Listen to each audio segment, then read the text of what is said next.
Good morning, everyone. I'm on time. I'm not early. I am not late. I am perfectly on time. Perfectly on time. I do always seem to start my streams as well taking painkillers, but it's the timing thing. So, and I've just had an email to say I've gone live, so that's good.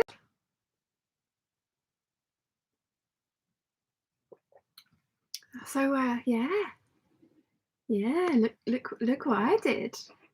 I just put a short out about it actually because it came out way too big. I've ended up taking that much off of both sides at the waist. Yeah, it ended up way too big.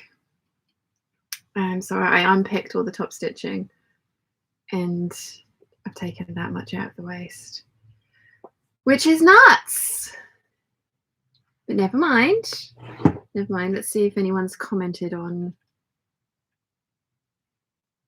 the short as yet. Because I was kind of like, yeah, it's fine. Nimoy says a little give around the hem means room for poofy twirly skirts. This is true. I don't think this is the kind of thing that I would wear with a poofy twirly skirt, though. Oh, hang on. I've got an eyelash making a bid for freedom. 2 secs. Come here, little eyelash. There we go. That's better. It was one of those ones that was just hanging on for dear life, and so it was quivering in front of my eyes every time I moved my eyes. So, oh no, this is not good. This is going to annoy me. Yeah, I've taken it in Nimue. Yeah, I'm much happier with it. I've got a short going live at 1 o'clock with the taken in version, so you guys can see that. So Elena says, good morning, lovely Shan and Peeps. Shan, are you sure about the headline of this hangout? Oh God, what did I say? No, I said sewing the Ziggy jacket lining, didn't I? Didn't I? No, you got me worried. I wrote it at like 2:30 this morning. What have I put? What have I put? Sewing the Ziggy jacket. Sewing the Ziggy jacket lining. KB January 2023 live hangout number 5. Sewing the Ziggy. That's correct. I was worried I'd written some nonsense because, like I say, I did it really early this morning. It's the theory of what's going to happen, but I've had very little sleep, so the actual reality might be a lot more of us just sitting and chatting. But I enjoy that, so yeah. Conchetta says, good morning, hope everyone is well. Shan, the jacket is gorgeous, thank you. Tristan's here, good morning. Yvonne says, morning everyone, hope everyone's well. Very well, thank you. How are you? Nimoy says, hello everyone. Hi Nimoy. The crafting gamer says, hello all. Hello. Susan's here, good morning. Diana says, hello everyone. It's Valencia here. I didn't know she was on the same lives as I was until we had lunch this week. Oh, cool. Peeps meeting in the wild. I love it. Caroline says, morning all, I need your company today. I've got to look for a new job. Oh, Caroline. Oh, well, we're here to keep you company. Rachel says, good morning. Christine says, morning, everyone. Nimue says, that you are happy with it is the most important part. I could see the rest was looser than you would like. Yeah. Shall I try it on again for you guys so you can have a sneaky peek of the reel that's coming out later? Because I have taken, like I say, I've taken a bunch out.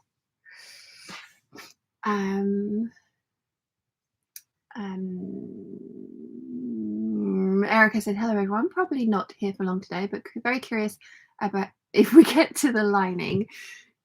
Guys, what are you trying to say? Elena says, that was what I meant. Will the sewing actually happen? Honestly, the level of sleep that I've had, I woke up for some reason at like 3 minutes to 6 this morning and then have been lying there willing myself to go back to sleep ever since. And I think I dozed, but I don't think I slept. So I'm feeling like me today. But it is a Sunday, so we're allowed to chill on a Sunday. Oh my gosh. Also, my I had gone 27 days without buying fabric. And then I just happened to scroll back and look at Guthrie and Ghani's new in fabric video, because I'd avoided it for like 3 days, and then I was like, oh, you know what? Let's just have a quick look and see, because it's always nice to see what she's got in. And one of the most beautiful fabrics I've ever seen. And it made me realize, like, I don't have any bright red dresses. I sent the picture to Dodo and Erica, so I'm having to go into the chat there to get the picture up. Oh no, I did not send it to them. I just sent them the link. Okay, so let's go to the link, although our chat is quite long, so that could take a while. But yeah, I went 27 days without buying fabric, which I am fairly impressed with myself about, in all honesty. So yeah, I bought 5 meters of it. I know what I want to make, and I think it's going to be the 7537 with the tiered and gathered skirt. I think this time without the ruffle around the neckline. I do really like the ruffle, but I think I'm going to do it without it this time. Oh, come on. We do talk a lot. Okay. Where's the fabric? Where's the fabric? Have I gone past it? I don't think I've gone past it.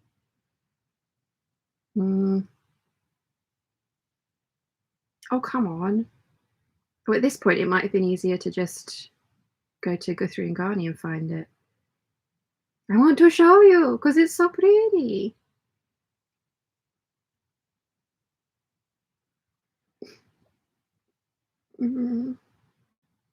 Yeah, it's not there. Right.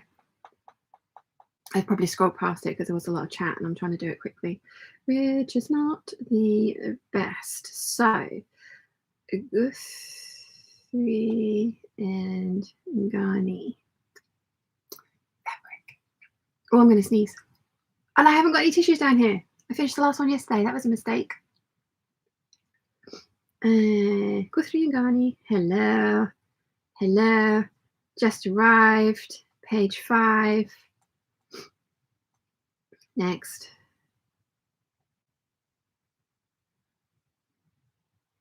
I really hope it's worth it when I finally get there so you guys can see this. And then I've got to say hello to the new Patreon peeps, because there are new Patreon peeps this week as well, which I am very, very grateful for. So let me show you what I bought. It's not there. Where did it go? There he is.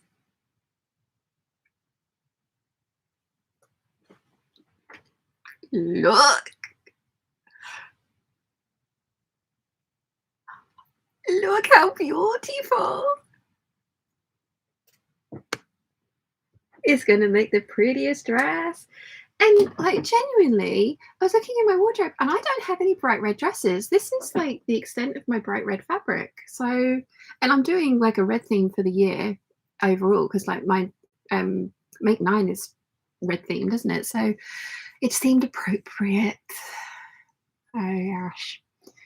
Una's here. Good morning, Shan and Peeps. Good morning. Barbara says, hi, Shan and Peeps. Hope everyone is well. Loving the jacket, Shan. Thank you. Nimue says, it could look really cool as a style clash over a twirly skirt and dress, though. Yeah, maybe because Nicola, who did my colours, she's going to come back next month sometime and do a styling consultation with me, which we're going to film. And I'm trying to think if I tie it into my how to plan an intentional wardrobe, or how to sew and plan an intentional wardrobe kind of thing. And I'm going to give her some of my like more out there off the wall pieces and see how she would style them. So yeah, I'm going to send her photos of the pieces ahead of time so she's got some time to think. But yeah, no, you're not wrong. Like I've got a moto style jacket from All Saints that I wished I'd bought first when it was in the shop, but it was 450 quid, which at the time was a lot of money for me. And I didn't buy it, but then I always regretted it. And I stalked eBay and one came up on eBay. And I remember I was like 4 days away from payday and I messaged Dad and just said, I've seen this jacket. I really want to bid on it, but the person wants paying immediately. can you lend me the money until payday, because I don't want to miss out on this again. And I got it for £250.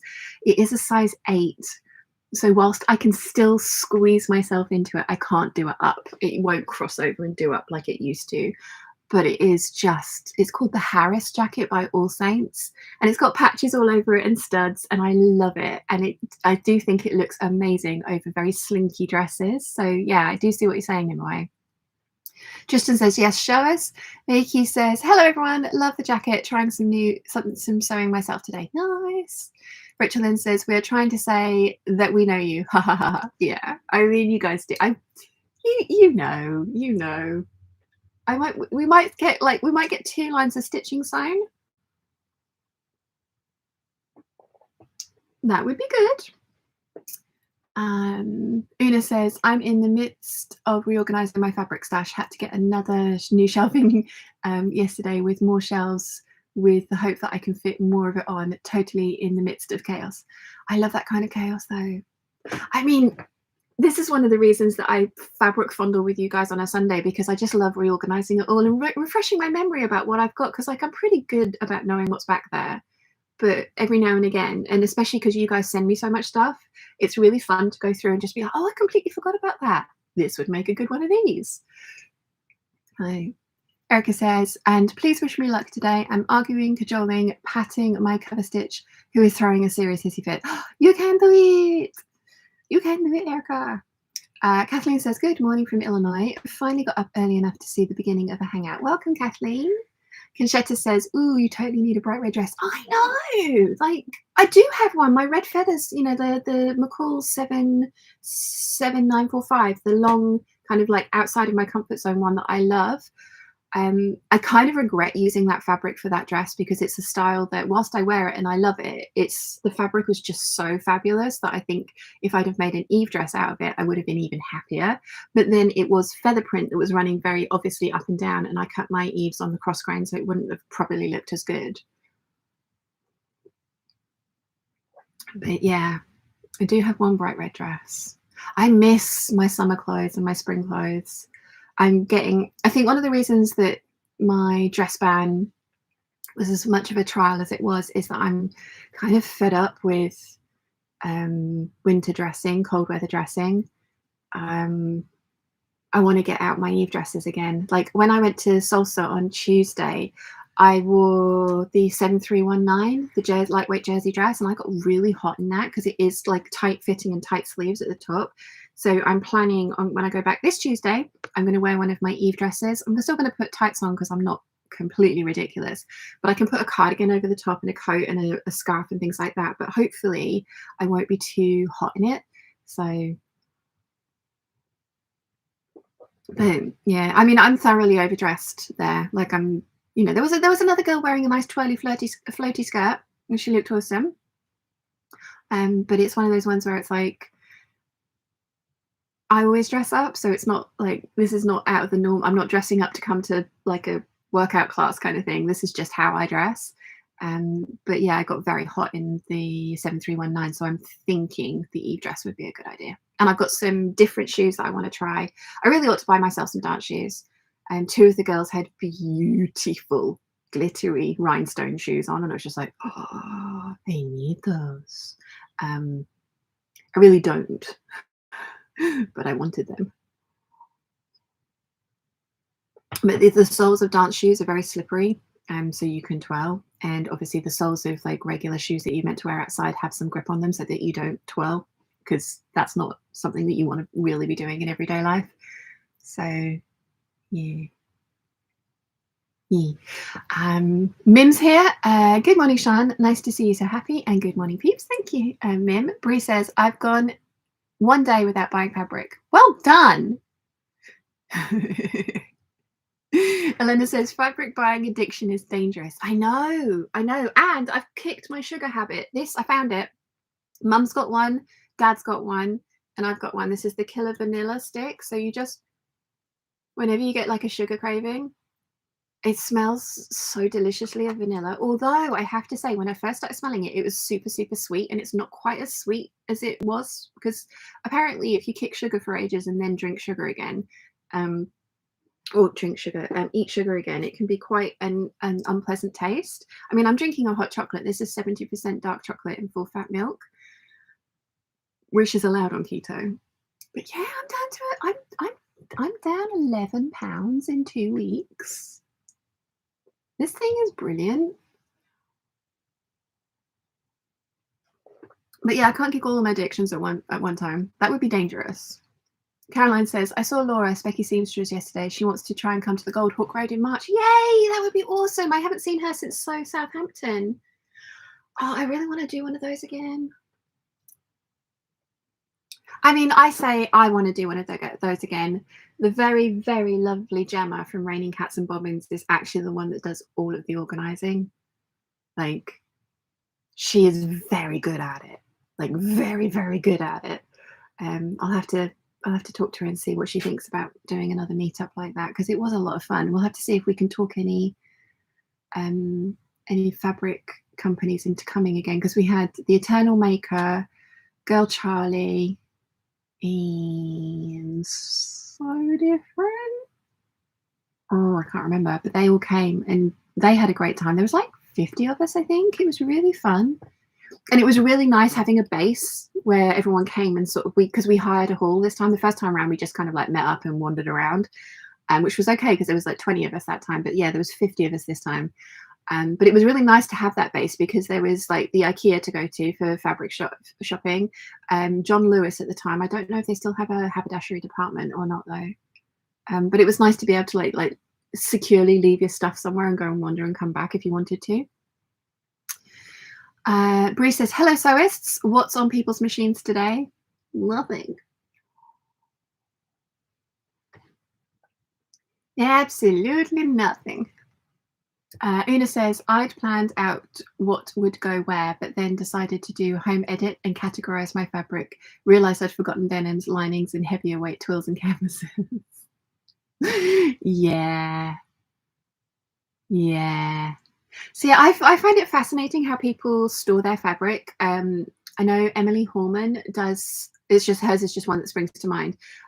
She does it by color, regardless of what the fabric is and what it's for, and it looks beautiful. But she has a much smaller collection. She's very good at curating like a really kind of like precise. I'm definitely going to sew this. Whereas me, it's just like, oh, it's pretty. I need it.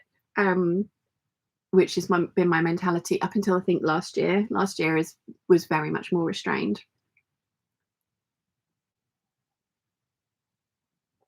I want to finish this while it's still got some heat in it. Getting all the chocolate off the bottom. Best thing I ever bought was that velvetizer. Oh my goodness. So happy. Yeah, Emily Horman by colour. I think it looks fantastic. I couldn't do that. It would bug me. I mean, I've done it to a degree with the collections back here. This is a lot of foliage canopy. When I start this one, people are going to get pissy with me again because it's just going to be like, we're bored. We want to see something else. It's like, no, must sow the leaves. But yeah, so roses with a bit of fluff, citrus, foliage canopy specifically, Anaconda Antithesis, this year's project that scares me, trouser weights,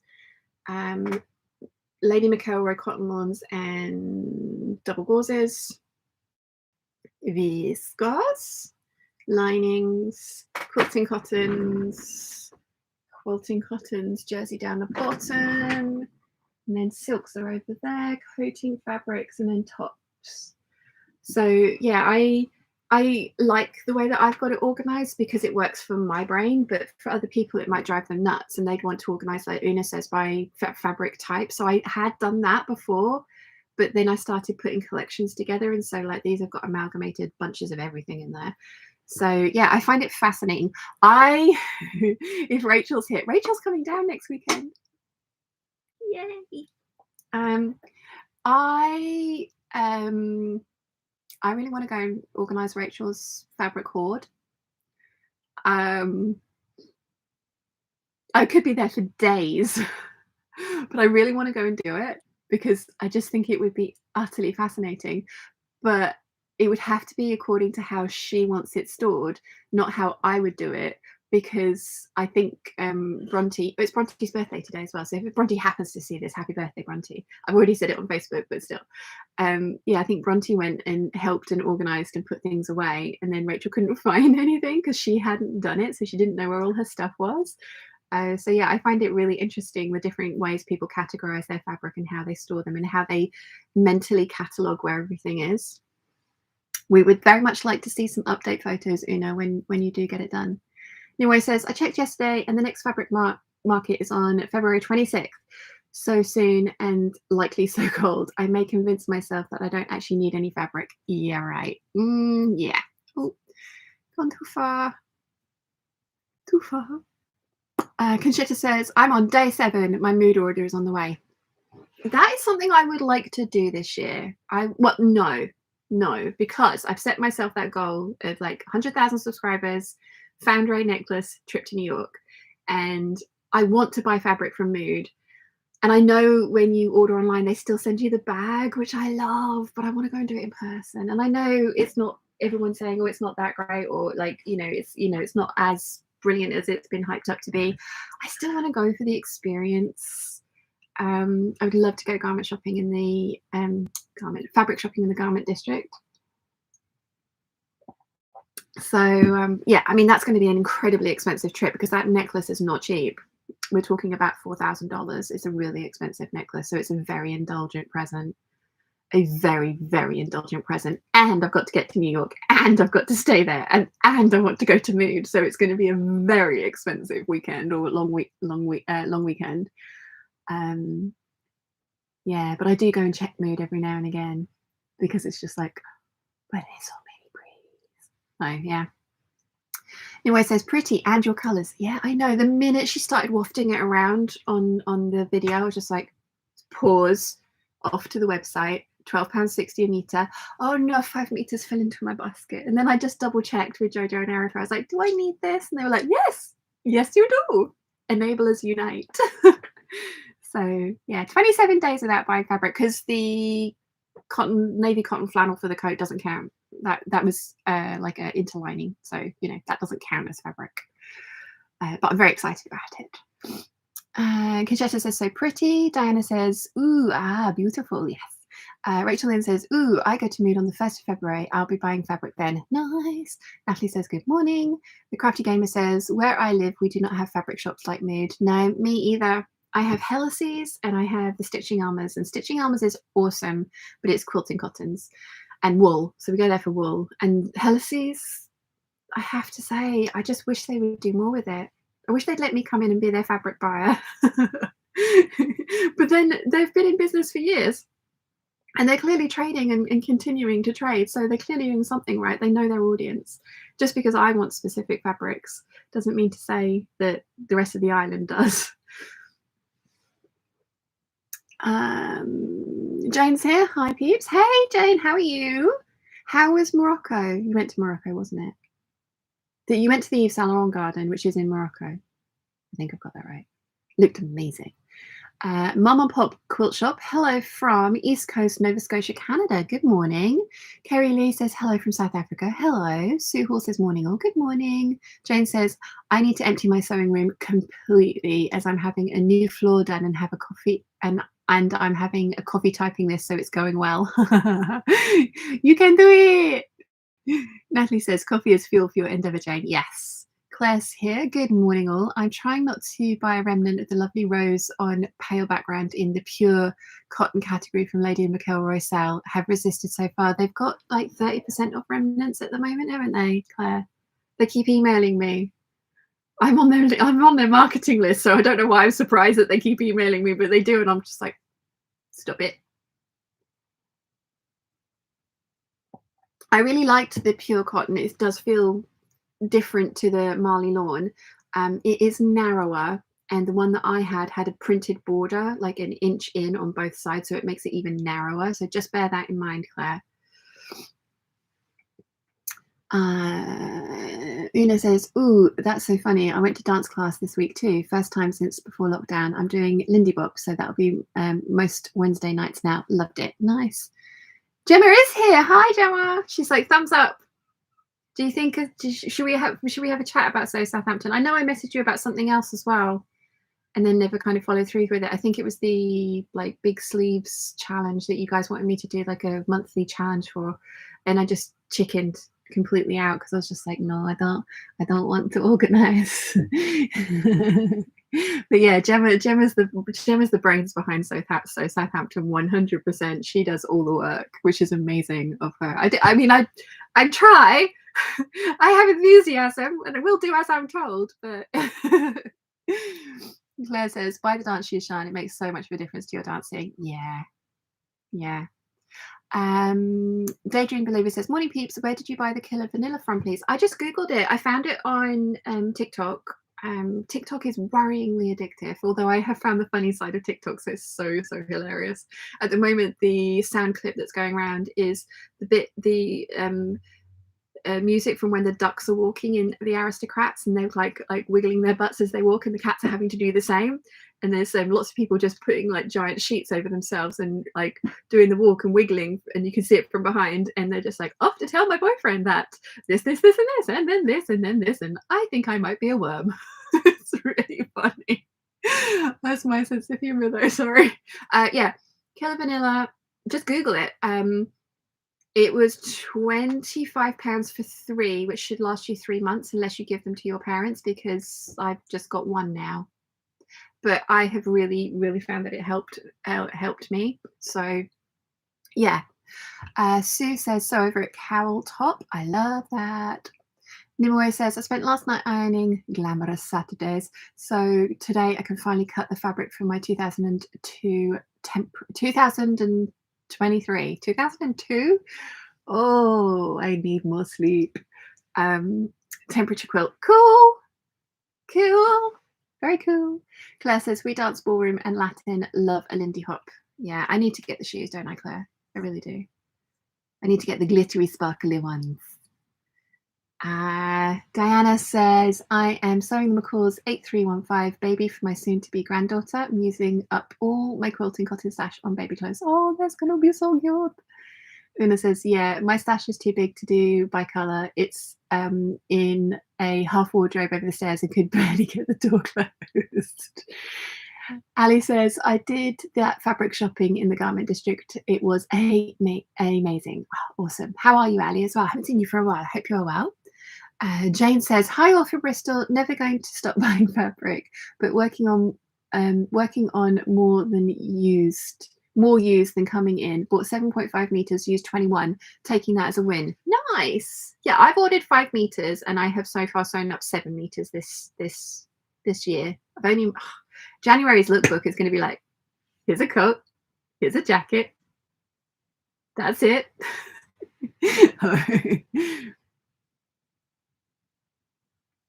Rachel Lynn says, I love Mood. It's expensive, but the customer service is lovely and knowledgeable. Come to Florida, I'll take you. See, this is the trouble. I said this last week, didn't I? It's like, I'm going to get to America and then it's going to be like, oh, I'm here, so I'll just nip down here and then I'll nip over here. And there's no nipping in America. It's like 6 hours and still in the same state kind of thing, isn't it? Yeah. I was talking about dream holidays the other day, and one of mine is to drive across America and visit all the theme parks.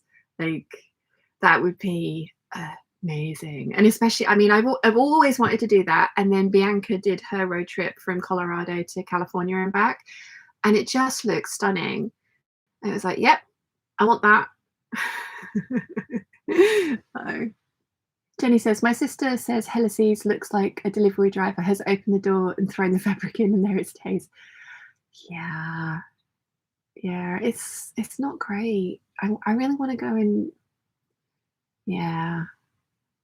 But again, like, I mean, the majority of the market for fabric on the island is quilting rather than dressmaking. So, you know, they need to appeal to the audience, don't they? So, yeah.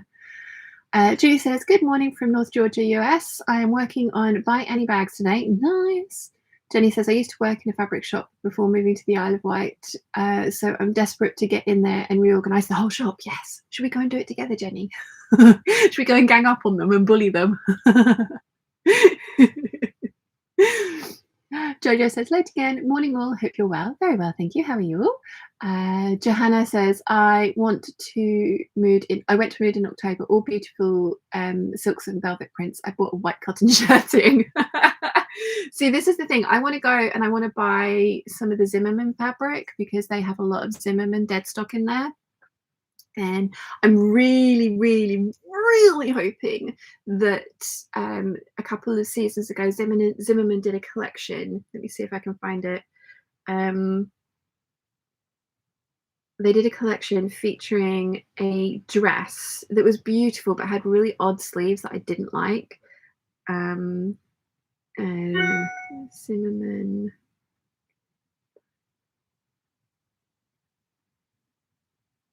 But it was made from this absolutely stunning fabric. And it was white with embroidery on it.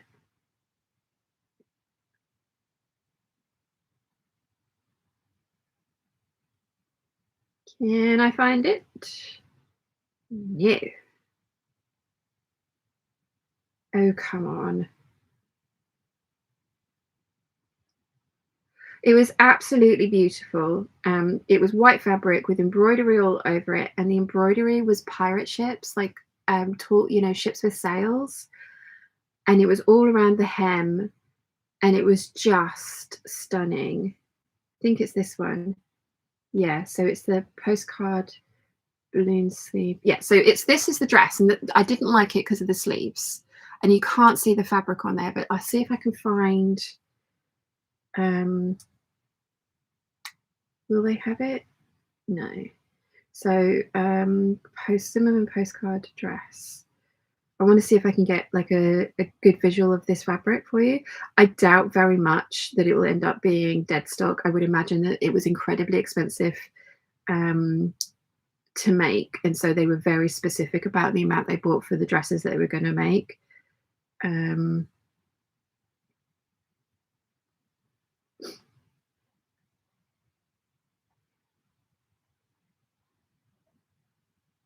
Oh, come on, I want to see it up close. But if it ever goes up, because I'm keeping my eye on both Mood Fabrics and also Pit Trading, because Pit Trading do Zimmerman dead stock as well. If I can't find a close up of it, but just trust me. If you want to Google it, Zimmerman postcard balloon sleeve linen dress. Oh my gosh, that fabric! And they do some of their embroidered cottons or gauzes and stuff on Mood. They do have some of them as dead stock, and they were incredibly expensive, like $40-50 per yard. And me being me, I'm going to want at least like 5 meters, so that's like what's 5.5-6 yards. Expensive. But it's got pirate ships on it, so I could make my ideal dream pirate dress with like floatiness, but it's a pirate dress. So yeah, I want that one. I want that one. Kerry says, I feel so jealous that you peeps can order such amazing fabric. We don't get nice collections and have to order from the US or the UK. It's just too expensive. Oh yeah. Yeah. Shipping is expensive. I still haven't done Nimue or Michelle's parcels, have I? I'm sorry. I'm sorry. I will. There's a lot of stuff going on behind the scenes at the moment. I'm trying to build a website from scratch on Squarespace, so that's fun. I need to get some new photos done for that website, because whilst I love the ones that I've had done with Stephanie, they're all with the red hair, so I'm going to use those as placeholders, but I need to go and have a new photo shoot with the new hair and like the new updated collection and bits and pieces, because I think that would be really cool. Renewing my trademark at the moment as well, because it's been 10 years. My company is 10 years old. I can't believe that. It's so like cool. And so yeah, there's sorting out the retreat, and they very kindly actually, bless them, because they're doing a major refurb for all the people coming to the retreat. And by the way, there is one room left if anybody wants to have it. There is a space, one space. If you don't have it, I might move in. But yeah, they're refurbing 4 of the suites to make them into like mega suites, which I'm really excited about. And we've been driving past, and there's been, you know, like trucks and vans and skips and stuff outside, and we're like, what is all happening? But one of the husbands, because it's 2 sisters and their husbands that run it, and one of the sons, he wandered up with the menu for the retreat, and he was just like, we haven't heard from Sean, is everything all right? And it's like, oh, I was waiting for you to tell me how much you wanted me to send you for deposits and stuff. And they're like, oh, so he's like, can we talk? And dad was like, well, no, because she's live streaming at the moment. So this was during last week's hangout. So I'm going down there on Tuesday to go and have a look and see how they're getting on and talk about the menu and finalize that. So yeah, there's loads of stuff going on at the moment, which is very exciting. Oh yeah. Rachel then says, get the shoes. It'll be better for your feet and safer. Yes, yes. I do not need any persuading to buy shoes. Joe Browns have brought out 2 new pairs for their spring summer collection that I actually think I might need. Is need the right word? Because I have many shoes and I don't actually need any shoes. Like, oh, I haven't put my I've got my Christmas socks on from Candy. If you watch this as well, Dad says he absolutely loves the O'Neill t-shirts that you bought him. They fit brilliantly, very comfortable, haven't shrunk in the wash. So yes, thank you, because you sent him 2 now. He really, really likes them.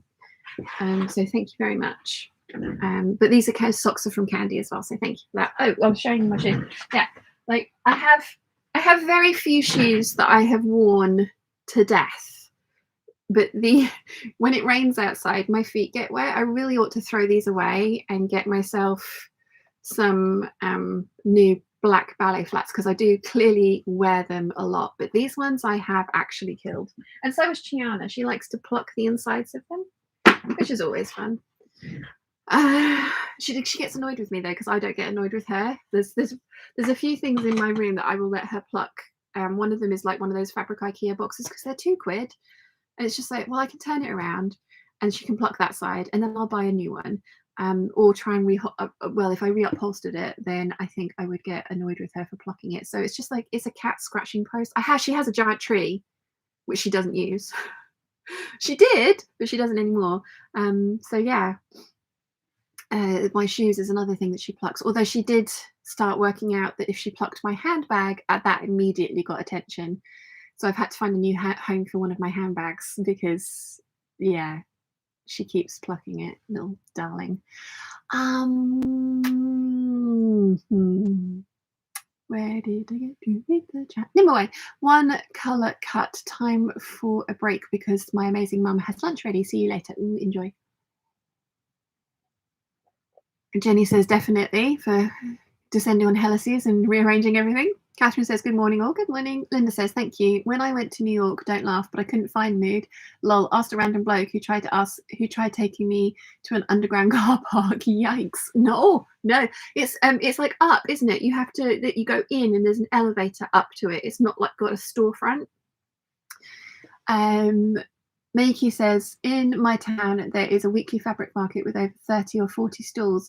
Very hard to resist. My Saturday walk, very healthy. Working on the Olivia wrap dress from Named. I like that your health and mental well-being walks happen to just be through 30 and 40 stalls of fabric. I think that's very fabulous. I wish I had that.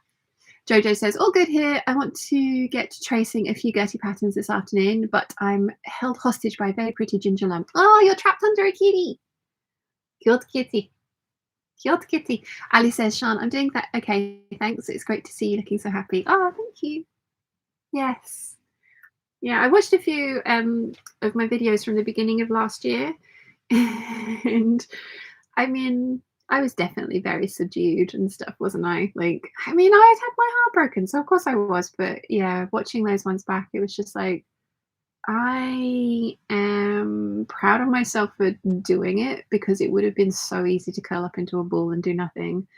But I actually think I said to Jojo as well, when the retreat was happening last year, I asked a few people if they would like to come down a little bit early to celebrate my birthday with me, and they said yes, which was awesome. And I remember I was driving down the military road with all the windows down in the car, So this was May, the end of April, and I had the volume up. I was listening to my favourite music as loud as possible, and I was driving along to go and pick up one of my best friends, and I started like crying, and it was happy crying because it was like I haven't felt this happy and this good for months, and like prior to the breakup as well. Like, yeah, I'd squashed myself down so much to try and make things right and work, and it just wasn't. And it's not his fault, it's not my fault, we're just not compatible in a relationship whatsoever. But that, logically knowing that and emotionally knowing that, it took a while to get to that point.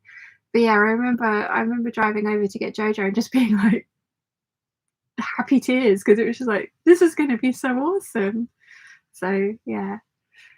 Rachel Lynn says, I would still like that pattern. Oh gosh, Rachel Lynn, which one? I've written your name on them, haven't I? I have. I know I wrote your name on them because Mum was like, oh, I want that one. And I was like, no, somebody else has claimed it. Oh, I'm sorry. My poor little sieve brain. Oh, Erin as well messaged me about the waistcoats, and I said I was going to send her photos. Oh, I need to do that. Just remembered during the live hangout. We'll get them now. Literally just remembered, and she's actually just sent me a message. Well, when did she send it? Yesterday at 2 o'clock, saying nudge photos. It's like, yes, do that, because I have a sieve brain. Right, let me do that now, because otherwise I will forget, as you guys are fully aware. Now, where are my waistcoat patterns? Waistcoats, where do you hide? Waistcoats? Where did I put you? Come on, waistcoats, there you are. Hello. Yes. Ooh. Oh, are you in suits? Yes, they are. You must be in suits. Yes. Okay.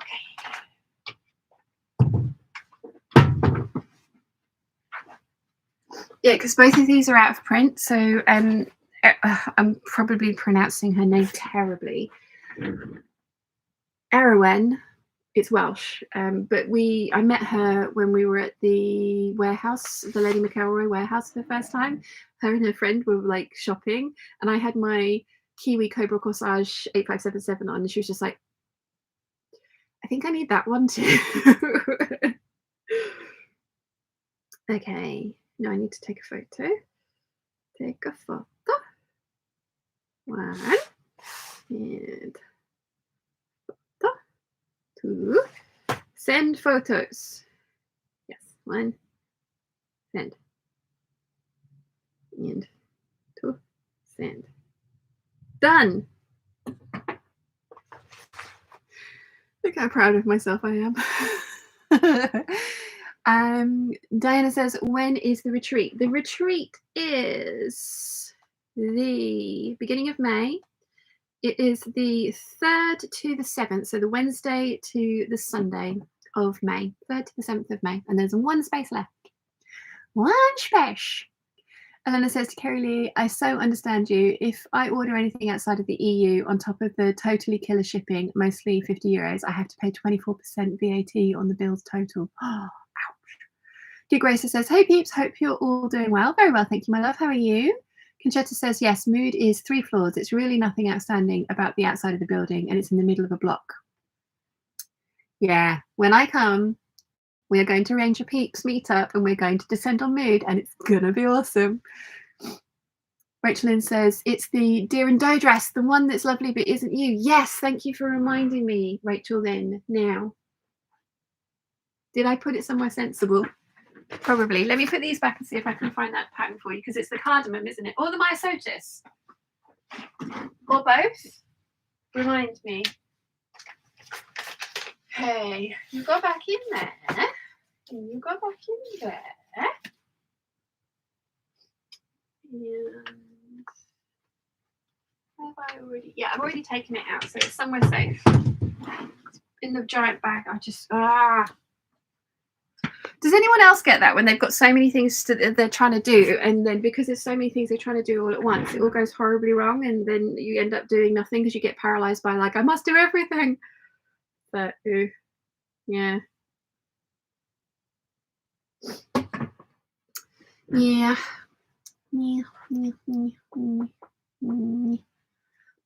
Where did I get to with the chat?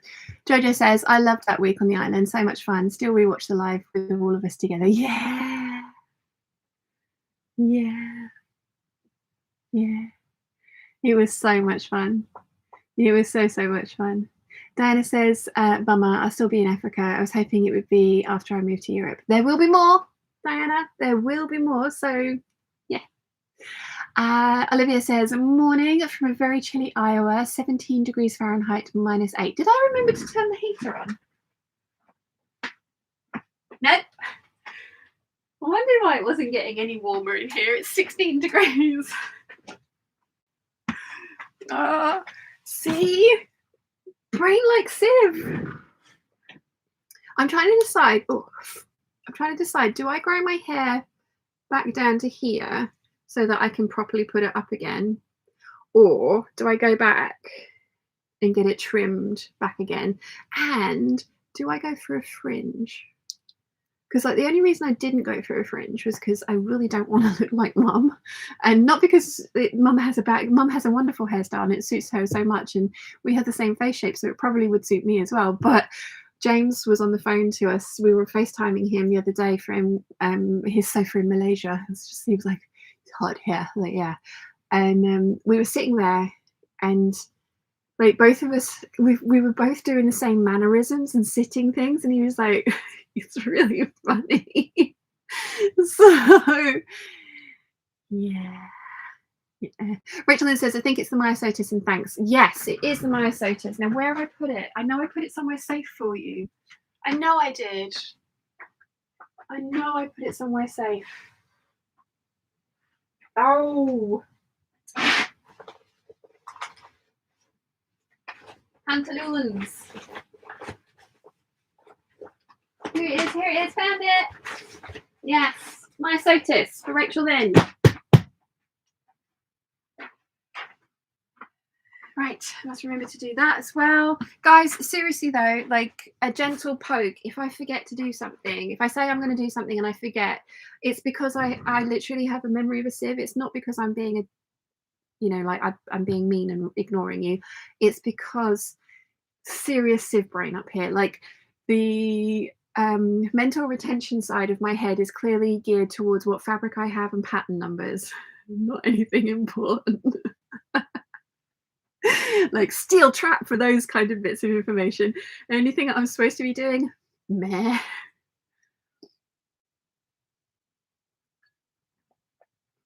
Kathleen says, finished my second McCall's 5193 wardrobe waistcoat today.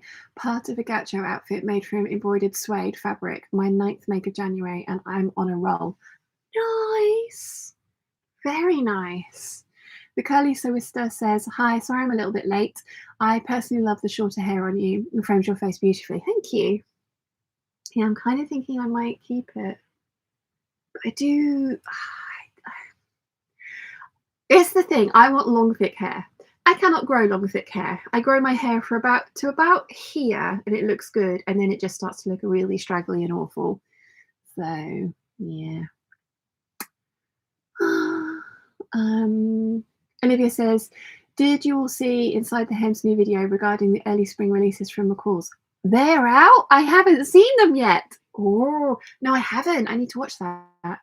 Kishetta says, depends. Do you like wearing your hair up in summer? Yes, I do. I do, yeah. Bethany's here. Morning. I'm watching this whilst waiting for the bread to rise. Nice. Hi, Bethany. How are you, my lovely? Christine says, back shorter really suits you, your hair. Thank you. Christine says, hi from Lancashire Coast. I loved your hair when you first had it cut. That's what I'm thinking. It's grown a good inch, hasn't it? I'm thinking maybe I should go back and get it bobbed again.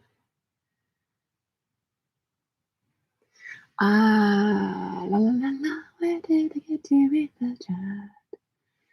Kishetta says, Olivia, is Inside the Hem a YouTube channel? It is indeed. Anna's here. Hiya, how are you? Very well, thank you. How are you, Anna? Olivia says to Conchetta, yes. Rachel Lynn says, I figured you were just busy.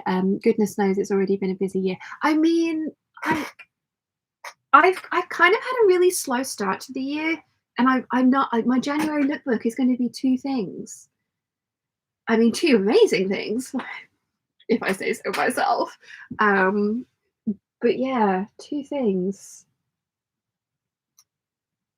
So I kind of just I've been having half days, and I really ought to have just given myself a proper holiday, like a proper 2-week break, and not done any work. And then I would have been itching to get back down here and do like fabric fondling and stuff like that. But yeah, I've had a really slow start. I also kind of like the whole kind of like dating disasters thing at the beginning of the year as well was just the biggest comedy of errors. So yeah. Oh, the squaddy. Yeah. He texted me the other day when he was drunk on his way home from a night out and got quite like aggressive. He wanted to call. He wanted to call me, and I was like, "You're very drunk. Is this a good idea?" He's like, "Yes, best idea I've ever had. Your voice is amazing." I'm like, "Oh, thanks. It's amazing." And I was like, "But I don't think it's a great idea. Maybe tomorrow or something like that." And then he was just like, "Oh, ease up. Like, don't need to deal with this." And he got really like pissy with me, and it was just like, you know what? No, no, I don't need this. So I just sent him a message in the morning, just saying, "Yep," because he'd started the conversation by saying, "I don't think we're a good idea. I think I'm too much for you." So, okay. So I messaged him in the morning and I said, "No, I think you're right. I think you are too much for me, but good luck with the move. And I hope you find what you're looking for." And then blocked him because it's just like, I don't need or want that kind of drama in my life. So thanks, but no thanks. Plus, he's moving to South Wales. So, yeah. But yeah, the dating disasters at the beginning of the year, kind of like hilarious, but also a little bit like, oh gosh, at the beginning of the year. So I definitely was distracted. Diana says, I have the same texture and thickness as you, and I have the same haircut, and I love it. Yeah, I think I need to go back and get it done. Also, I need to do my roots because I have. It looks like my hair's thinning, but it's not because it's just actually kind of coming through white. So, yeah. Yeah. Rachel then says, I like it short, but then I typically have a pixie cut. I really enjoyed my pixie cut. I'm glad I did it when I was an adult, but I want like, yeah, I'm glad I tried it once. I mean, I didn't actually have much option. I literally killed my hair with bleach. But I'm glad I tried it once. But yeah, I mean, if I had my way, I would have waist length, thick. Has anyone seen Scarlett O'Hare, Molly? Uh, Scarlett O'Hare.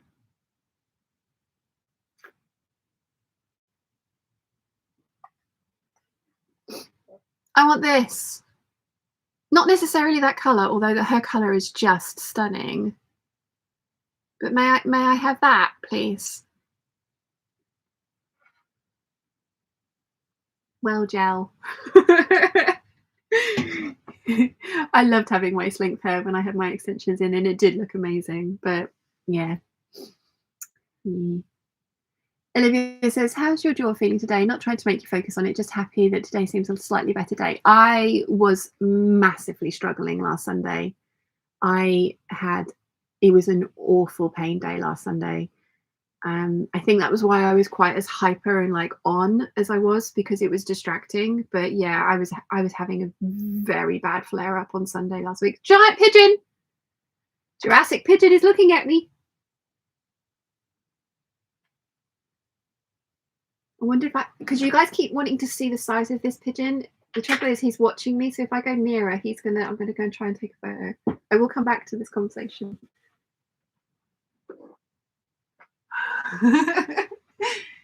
going to sneak up and take a photo of the pigeon without him. No, no, don't go.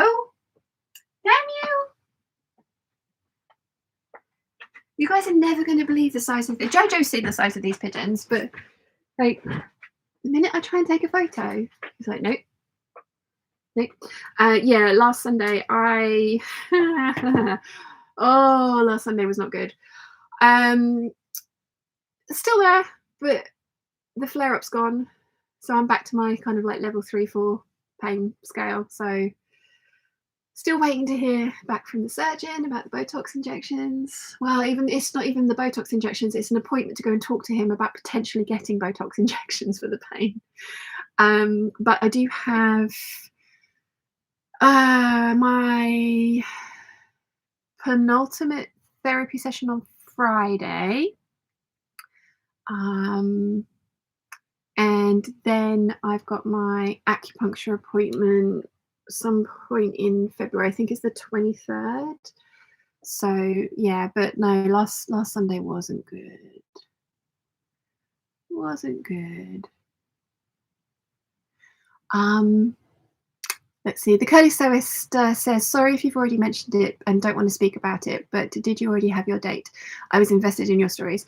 I have not been on a in-person physical date this year yet. I'm crossing everything and touching all of the wood. Come here, wood. Hello, wood. Touching all of the wood that I will be going on a date next week. But I don't want to say any more about it because anytime I talk about them, it all seems to implode. So for those of you who are Patreon peeps, I am putting a waffle out. I haven't edited it yet, but that'll be going up on probably either tomorrow or Tuesday. And then I am going to talk about the dating disaster that was the Squaddy in a bit more detail because it definitely ended in disaster. But yeah, fingers crossed, touch wood, there will be a date next week. But yeah, I don't want to jinx it, so I'm not going to say anymore. Let's see. I have loads of other stories as well. Like I said, I've got a bunch of stories that are actually on the blog if you go back way back when, like 2010, so way back when. And I'd be really happy to make them into like storytime videos for Patreon. And lots of you guys are saying I should write a book, and I'm thinking maybe that would be quite a fun project to do over this year as well. I was thinking about how I would start it, and oh, this is probably gonna, oh, this is cringe. This is so cringe. I was 18 years old and mum and dad always got the Times, and there was a dating classifieds section in the back that I just stumbled across, and this guy had written this advert and he was looking for his Cinderella, and I answered this guy. Classified ad. This is before, I mean, the internet was a thing, but this is like, I'm 18, so this is the late 90s. I wrote this guy a letter, and he'd like decided that he was going to call everybody who'd written him a letter. So he rang me, but it was like 2 or 3 months after the fact, and I didn't really remember like even writing the letter. And he was very sweet, but he was like, how old are you? I was like 18. And he was like, yeah, I think he was in his late 30s. So I thought I'd start the book with that story. It's like, I've always been a hopeless romantic, and anyone saying that they want to find their own princess, yes, please. Oh, wow, I've actually said that out loud. Yeah. Hopeless romantic here. But hopeless romantic that won't settle.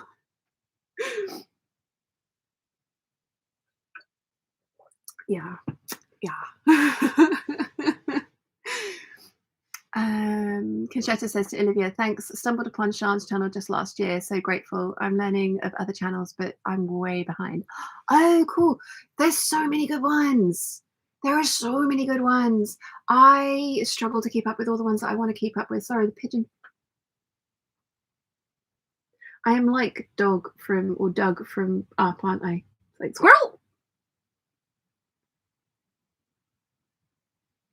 It keeps looking at me. It's a dinosaur. I swear to God.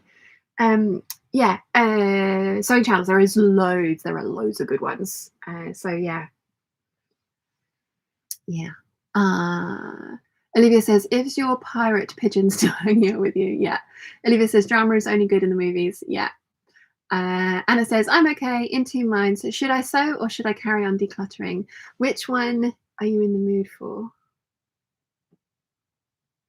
Which one are you in the mood for? Because do that one. Because it's Sunday. You should be, yeah.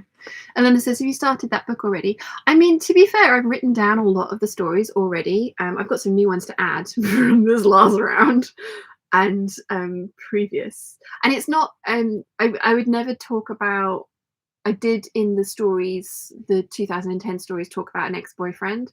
And I don't think I would do that again.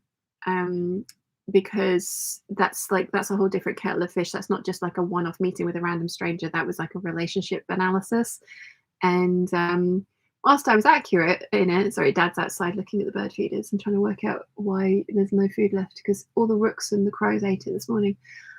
Yeah, while it was an accurate analysis of the relationship, I don't think necessarily that's fair. Hello. Hello. Hello. Postage bags. Which one are they in? Bottom drawer.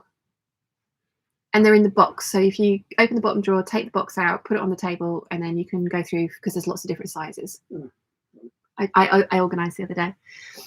Yeah, I don't think that necessarily was very fair. So I think it would only ever be like the one date disaster ones rather than, because some of the ones that I wrote were actually, some of the dates I went on were awesome. Like one guy took me to the Star Wars exhibit and we're still friends now.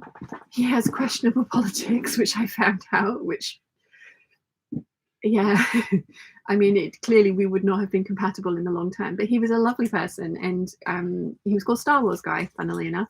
And it was an awesome first date because he'd listened to me when I said I was geeky and I loved all things Star Wars. And so he was like, the exhibit's here, do you want to come see it? It's like, yes. That was an awesome first date. And he is super attractive as well. I just don't know. There was no spark. Like, there was no spark whatsoever. He read his write-up and he was like, I really enjoyed reading that. Thank you. I did have a lovely time too. So, and as I say, we're still friends. So, yeah.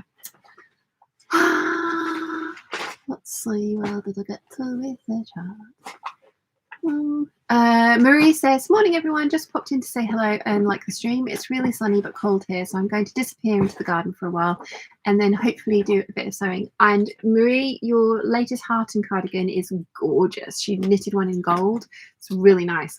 Mum is currently knitting herself a Kim Hargreaves cardigan at the moment, but she has put another Harten cardigan. Dad, if you flip the lid 180, then the flowers all line up. It makes my little heart happy. Yeah, thank you. They all line up now. Okay. They were wonky.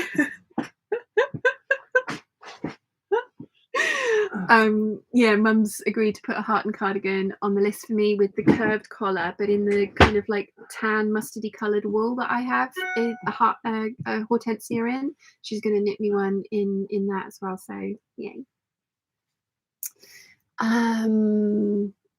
Catherine says, time to channel Rachel Maxey and get fun wigs. I hate wearing wigs. Absolutely cannot do it. Which is one of the reasons when I look at cosplays, I'm like, what one can I do with my current hair color? I can wear hair pieces, but I can't wear a full wig. I've tried a couple of times, and I want to rip my own head off. So no. Anna says, yep, I've seen Scarlett's hair. I mean, isn't it beautiful? So beautiful. Rachel then says, waist length thick hair might be time for a wig. Love Rachel Maxey's wigs. Yeah. Kerry Lee says, I have waist length thick curly hair and oh my soul, it's a pain in the butt. If I could shave it off, I would. My hubby would divorce me though. You can have mine, I'll have yours. Yeah.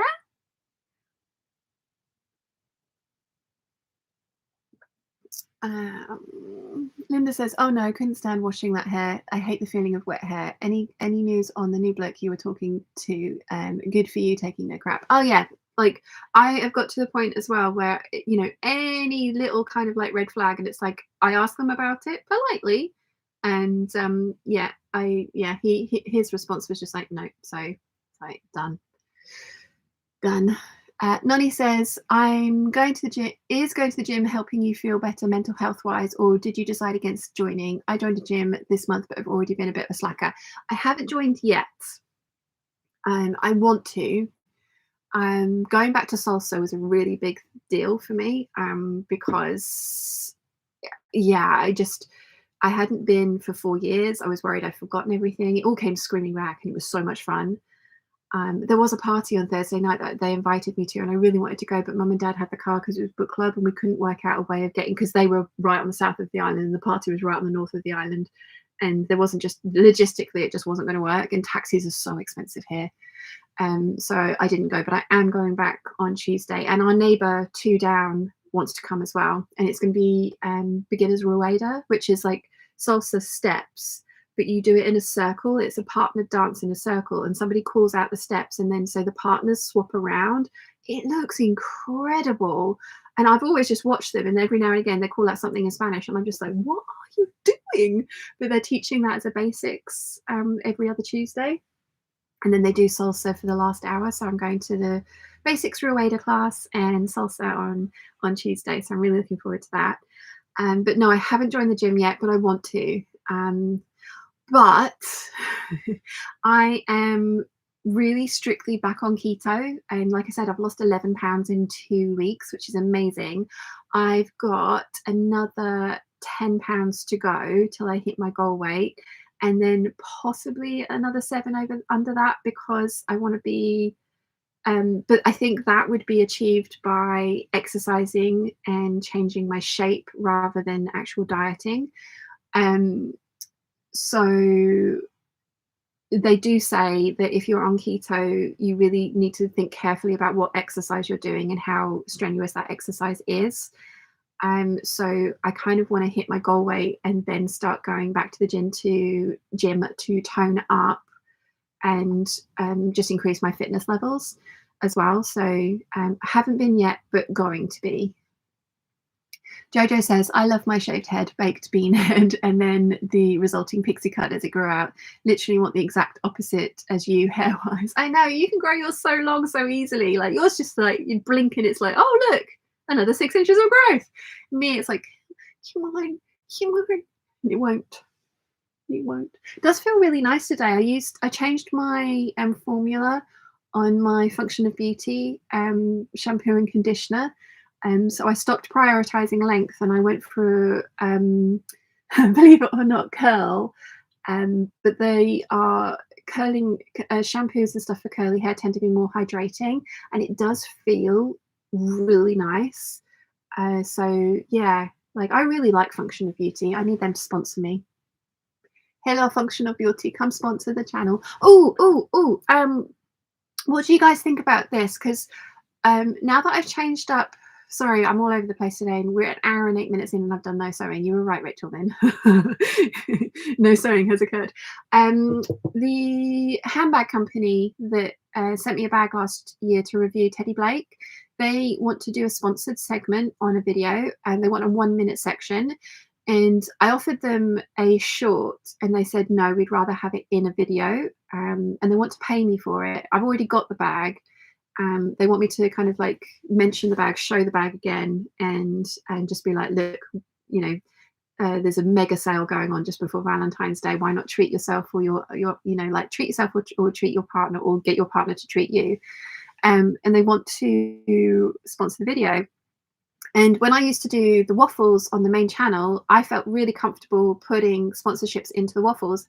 And funnily enough, brands were fine with that. But now that they're standalone, like proper videos, it would need to be a sponsored section of the video. Like, Sosteen and Rachel Maxey and Bernadette Banner do, like, here is the sponsor of this week's video. And I've seen, like I've just mentioned, 3 channels that I absolutely love that do this, that I do not mind about at all. watching a sponsorship in the middle of a proper video. But I'm just like, oh, will that be okay? Will people be all right with that? What do you guys think? It's they've asked for a minute, specifically a minute. The money's good for it. But I don't want to annoy people. What do you think? What do you think? Olivia says, don't jinx it, keep it secret until after the event. Yeah, I've said all I'm going to say about that one. But yeah.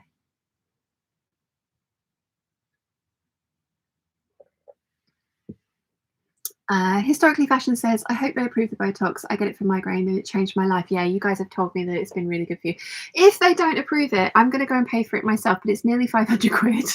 I was like, so it would be nice to get it on the NHS at least a couple of times a year, and maybe like because it lasts 3 to 4 months. So fingers crossed it'll last 4 months for me, and then I'll have like if they'll do it for me twice, I'll pay for one kind of thing. It would be really, really nice. Anna says the dating disasters that wound me in stitches. I need to write this book, don't I? Because like you couldn't make this stuff up. You really couldn't. Like it just couldn't make it up. Ina says, well, that sounds to me like someone who takes action on what they want can only be a good thing. Yeah. Elena says, but didn't we decide on the Hangouts that you are a Disney princess? Yes. I even have the Disney Princess quiff. So, yes. Gig Racer says, I hope they approve the Botox for you. Personally found it very helpful, especially in combination with regular acupuncture. I hope if you get it, it's as successful for you. Thank you. Yeah, the acupuncture as well. I'm allowed 6 sessions on the NHS, and then if it works, I have to pay for it myself afterwards. But you know what? If it works, 100% sign me up. Like, stick needles in me, and we all know how much I hate needles. So yeah.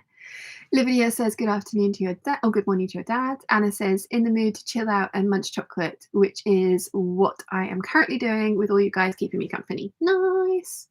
Well, I mean, keep doing that then, Anna. That's not productive, but it is a Sunday. You're allowed a day of rest on a Sunday. Joanna says, sorry, just jumped in. Are you back dating? Great to hear. I mean, I haven't been on a date since Stalker Steve. Hi, Steve. I haven't been on a date since May last year. So, I mean, I'm dipping my toes in the water. So,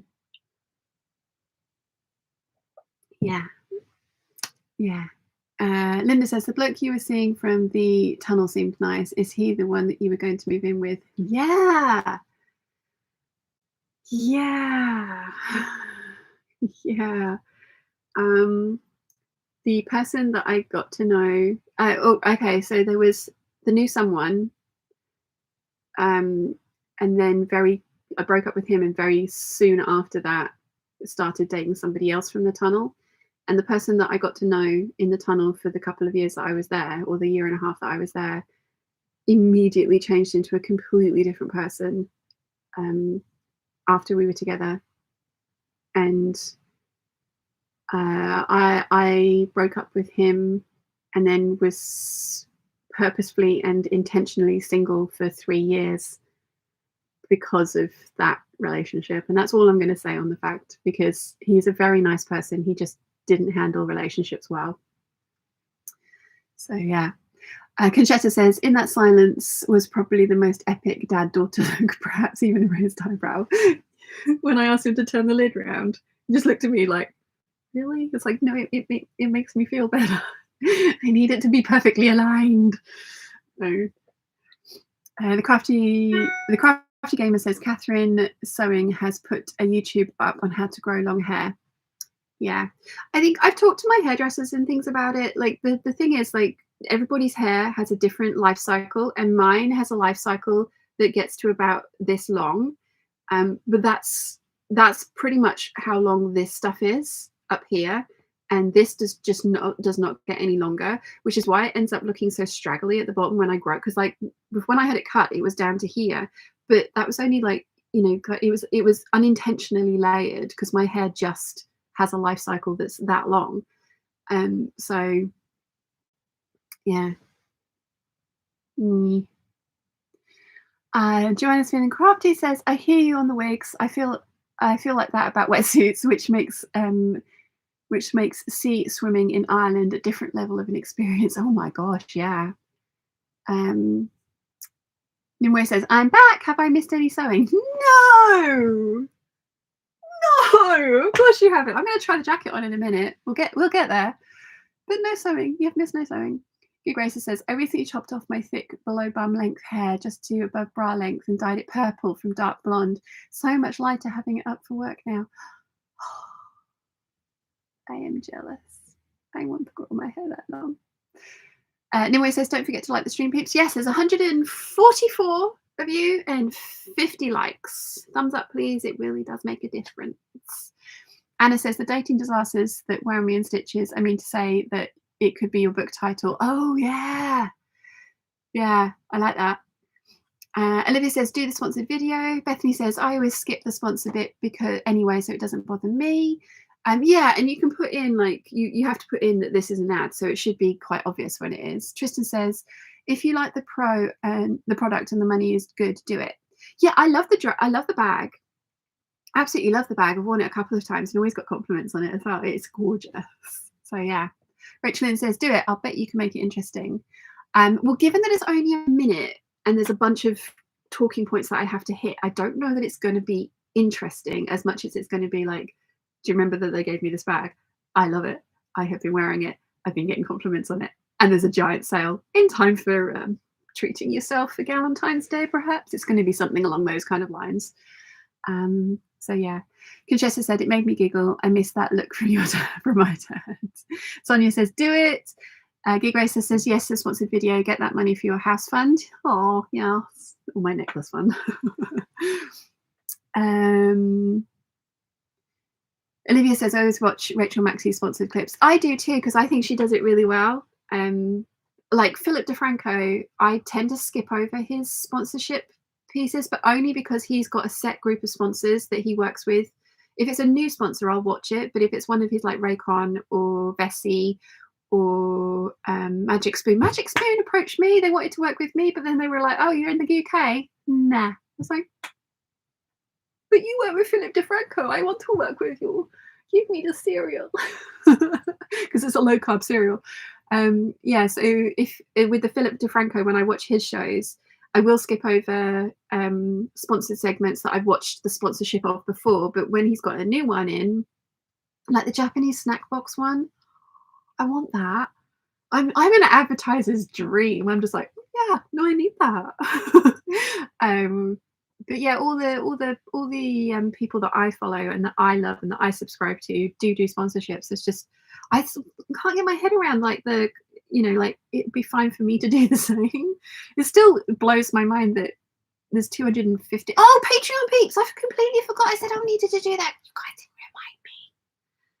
I'm going to say it. I'll say the names now, and I'll remember I'll keep them on the list, and then read them out at the beginning of next week's hangout, because I'm meant to do this at the beginning of the hangout. So Marie Mitchell, Aldina Rotondaro, Amal, Yannick Foster, and Luna have all joined the Patreon peeps. So thank you very much to all 5 of you for joining. That is very, very kind of you. And thank you to everybody else that's continuing to support me on Patreon. It's very much appreciated. And I hope you're enjoying the exclusive waffles over there.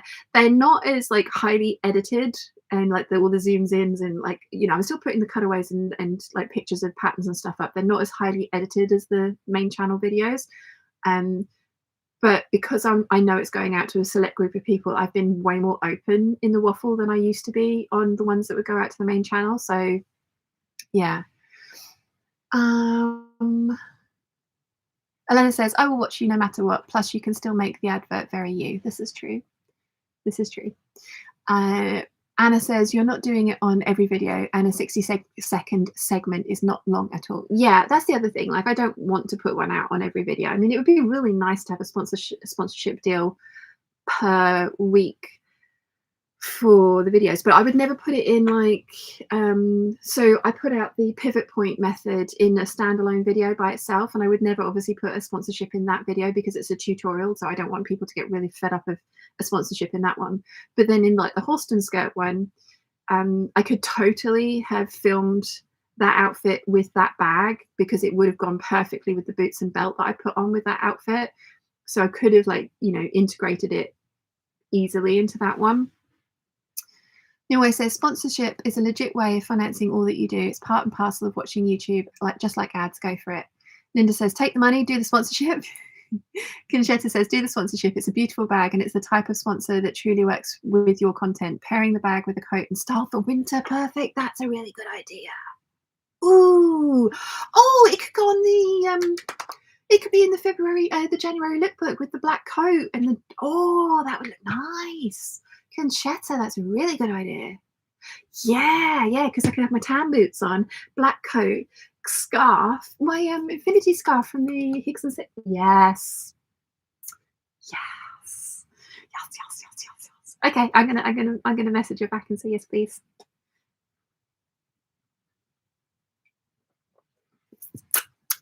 Sue says, honestly, you hardly feel the needles, and I had them in my face for post-nasal drip. Yeah. I mean, this is the thing. Like, if it relieves the pain, let's do it. Because this, no. Sue says, Jojo says, like the stream, peeps. Oh, yeah, 145 of us and 67 likes. Christine says, bonjour, Sean and peeps. What are you doing this morning? Absolutely nothing. I haven't even turned the sewing machine on. Whoops. Anna says, I used to have really long hair a few years ago. The last few years, it was just will not grow back to the long length it was. I guess I'm too old. I think people's hair just goes in cycles, doesn't it, Anna? So you never know. Una says, when money and integrity collide, do it. Yeah, I mean, that's the other thing, guys. Like, I get daily offers now, which is a very surreal situation to be in.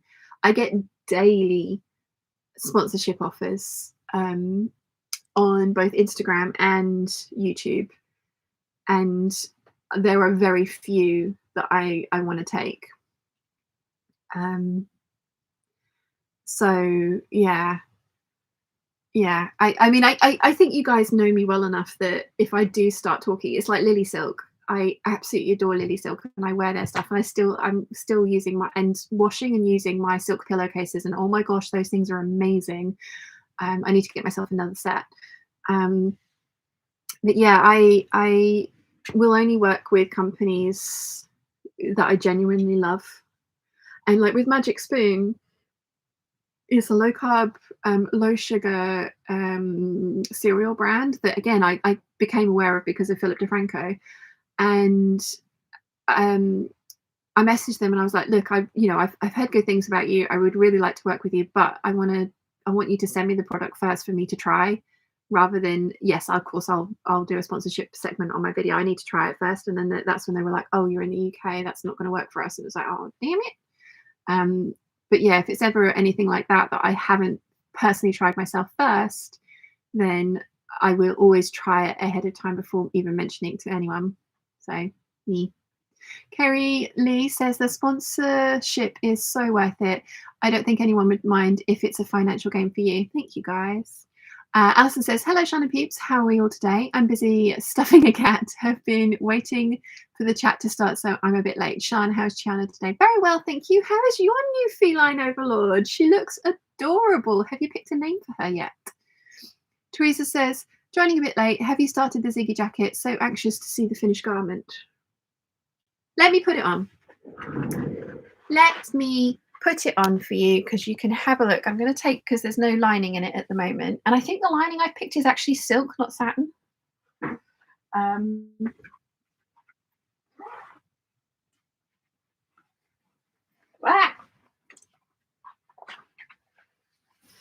So there's been a few kind of like comedy errors in sewing this up, and also look, this is another reason the pockets are stupid. The pocket bag hangs down past the bottom of the... I mean, I really like the, there we go, the zipper detail for the pocket. This is the one that I have kept. This one, look. There, can you spot the mistake? That's meant to be on the inside of the pocket. If you open this one, it's just like, you can actually, there's a raw seam. You can actually see a raw seam. So yeah, that one's just always going to stay shut. But yeah, very, very proud. The instructions for this are ridiculous. But I'll put my zip in. I'm loving how this is turning out. I did, as I say, really nip it in. Nope, crosses over like this. Did really, really nip it in at the waist, because the short that I've put out this morning before the live stream, it was just so boxy.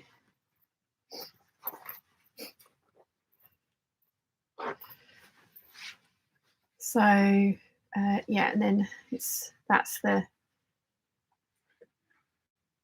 length. So I've taken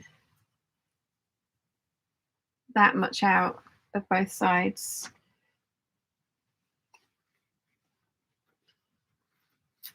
Somebody else had put their Ziggy jacket up in the Peeps group today, and they've done it like a Pokemon trainer, or no, a K-pop, and it looks amazing. It was so cool. I think it's so much better having that shaping in there. Usually I wouldn't take that much out of one spot. I would try and space it out between, because there's seams here and there's a center back seam there.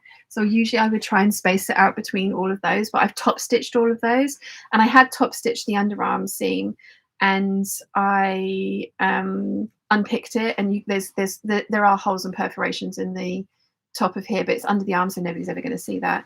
I mean, somebody actually said I ought to have done a full bust adjustment on this. I'm wondering if I ought to have just gone down a size all over, but there's nothing I can do about the bust area, because, as I say, I've top stitched everything. So yeah, I am pretty pleased, but I have literally been making it up as I go along. Because Whitney, on her one, she did her little windows for her pockets very differently, because she was working with leather. So I did like welts. Welt openings with silk organza in here, and the same for these, and I really like how that's turned out. And also I did this one sort of the way that a couple of people said to do the pocket bags. This one I did it like you were sewing in a pocket bag for a bag, you know, like how we sew the interior pocket to the zip before you put it in. I did it that way, and it was so much easier, except that I sewed the pieces in the wrong way around. But yeah, I'm pretty happy with this. Like, I think it's going to be pretty cool. So yeah, that's how the Ziggy's doing. I'm hoping I can finish it today. I was hoping to finish it yesterday, but it got to 10 o'clock and I realized that I was still like plodding along, and then, you know, so I decided probably not the best idea to continue. But I'm really pleased with how it's coming out, and I think the fabric is beautiful. And yes, it's a grey that's not a great colour for me, but it's shiny. I have an itchy eyeball. It's shiny, so the only trouble with 3/4 sleeve gable tees on top of cardigans or underneath cardigans, you have to kind of like really get yourself in there so that the sleeve doesn't ride up your arm. I don't think I've worn this sort of salmon coloured one since I've made it, but it is a really good colour for me. Let's tip you down. Catch up with the chat, because I'm way behind. I think. Am I way behind? Where did I get to? Because I know there was somebody approved Nimoy's comment, because I hadn't. Oh, there we go. Christine says, just do it, Sean. It will be good to have extras. Michelle says, morning, I'm late, overslept. Hope you're well. Good morning, my love. No worries. Still need to send you the link for your thing. Sorry. Carol says, good morning from New York. Good morning. Olivia says, I hope this year you get a lot of good sponsorship offers that fits you. Thank you. I've actually written a list of companies that I know sponsor other people. And it's not on here, it's on there. So, but yeah, I've written a list of companies that I know do sponsorships with YouTube channels that I use the products of and want to work with. So now I just need to work out how to approach them and just be like, hi, give me money. Oh yeah. And he says, I would much rather watch my favorite YouTubers with some sponsored content than any of the adverts that YouTube forces on you. Good point. Good point. Olivia says to Andy, 100%. Elena says, I was so right about you making mistakes on today's headline because we are sewing. Yeah. Yeah. I'm having too much fun talking to you all. This is too much fun.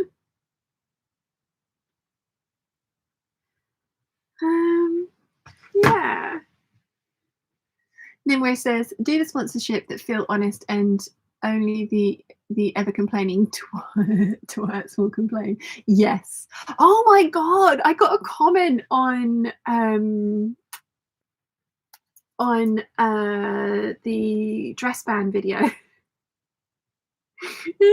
Which again I sent to Jojo and Erica because I was like, am I reading this wrong or is this as bad as it sounds? Okay, hang on. I suffer from only looking good in dresses and having hair that takes away from my looks and the shape that insults my clothes. I was like, okay, that was an I statement. It's okay to need fashion help. Long flare skirts are an awkward length and awkward on you. You would work on a taller person, taller woman. It's like, you know, I'm 5'8", which is above average, right? Accessories like costume jewelry, costume necklaces, earrings, and heels would help. I work from home, so slipper boots are a thing. Your style requires heels. Buy statement fashion glasses, not work seeing glasses. These are Versace, darling. Bold lipstick and more done up hair to match the elegance of your style. I'm allergic to makeup. I read it and whoever it was, I blocked them now because it was just like, no. Somebody else, actually somebody commented and just said, oh, you say people send you opinions that you don't want, is it only positive comments that you're after? And I replied to them and I just said, no, like the majority of people are very good. Constructive criticism is one thing, and lots of people, yourself included, ask interesting and thought-provoking questions. Other people are just rude and mean. Those are the ones I block and I don't allow up on the channel. So it might look like the comment section is like this really lovely place, but that's because anyone that sends me anything mean, I block, because I'm just not willing to tolerate that in my life anymore. There's no room for it. Like, I don't need to entertain it. So I just replied to the lady and I was just like, no. Like, for example, this is a thought-provoking question. I see your point when I said that, but no, the ones that I don't want are the unsolicited, rude opinions. Like, you're entitled to think them. I'm not saying you can't think them, but why take to the internet, write it down and actually send it to the person? Is it helpful? Is it kind? Would you be happy if somebody said that to you? And Jojo and Erica said that I should ask for a photo back of her so I could critique her. But yeah, this person had posted it twice because they'd edited it as well. And I was just like, okay, you're probably new to the channel. I didn't recognize the name. They'd never commented before. I didn't recognize the name, but it was just like all the things that you're saying.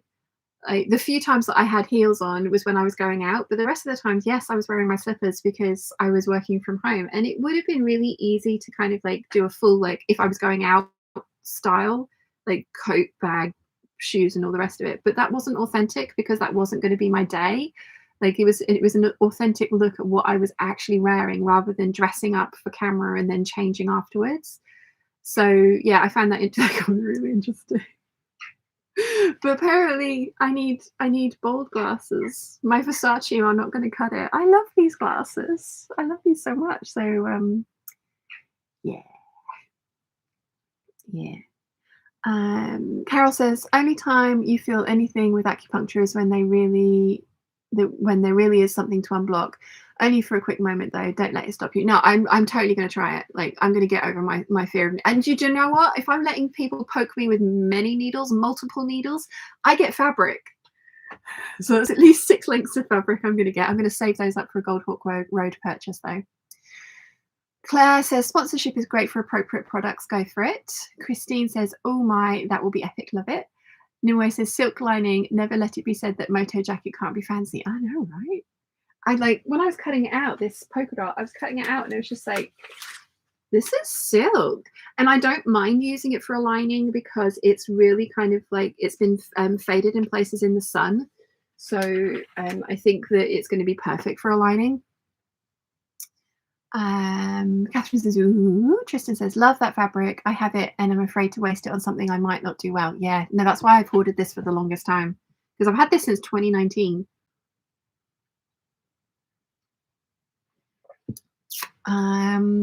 The Crafty Gamer's got heart eyes. Olivia says that's coming along beautifully, and that fabric, I know, right? Nimue says, yeah, the fit is overall more flattering. It looks great in that fabric. Yeah, I'm so glad that I decided to unpick the top stitching on the sides. I actually think I might need to go down a size, but then again, when I measured myself previously, I have lost 11 pounds since I did that. I mean, I seriously thought this looked good with the small alterations that I'd done, but I think I need to go down an entire size, which is a bit of an ask because there's like 23 pieces for this jacket. So I might see if I can like just trace the smaller size up top because it is a little big under here, but it fits nicely across the bust. Somebody did say thought I needed a small full bust adjustment. I think it's pretty good. There's no drag lines across the bust whatsoever. So yeah. Rachel Lynn says, love it. Gig Racer says it looks gorgeous. Teresa says that jacket is gorgeous. It looks so lovely and very flattering on you. Thank you. Linda says, not a beginner jacket then. Looks lovely. No, 100%. Oh, hello, Rook. You're not scared. Oh, he's gone. You're not scary. The pigeon was bigger. Jojo says, oh my word, that's stunning. Stunning work. Thank you. Mary says, since you made the waist so tight fitted, it looks strange with the arms not done. I mean, there's still a lot of room in the waist in that one. I haven't made it like super tight fitted. There's still ease in there. But yeah, I think the upper because there's lots of room under here. I do think I need to change it, but I did the good thing. I made the muslin, and as I say, I've kind of got back on the keto thing, so I've lost 11 pounds since I started this project, and I think it shows. But it is what it is. There is enough of this fabric to make a bag, but there isn't enough to cut another jacket out. So I'm going to continue with this one. I'm going to make it beautiful. It's going to be something that gets worn every now and again, probably worn open, to be fair. I very rarely am going to zip this one up, even though I can. I'm very rarely going to zip it up and wear it like that. So yeah. Nimue says, seems there is a gap in the market for a KB Ziggy jacket sew along. I'm not sure about that because, like I say, Whitney from Tomcat Stitchery has done hers and it's really good. It's just that she did the pockets a different way. So I'm thinking, sorry, Jojo just sent me a message. I'm thinking that I might do a pocket tutorial or a zipper tutorial, like a different method for doing the zips, because the Sew Maris written sew along, the pictures on there are very dark and I struggled with those. But I did take the idea from that, and then with that one as well, like she's taken ideas from other people but not talked about them in full on her sew along, so you have to go to another place to find the original idea of how to do the thing. So yeah, I might do like a installing zipper pockets video because I'm really proud of how they came out when I did them right. And like, I'm really glad that I put them in. I really wasn't going to for a while, but I think they've gone in really nicely.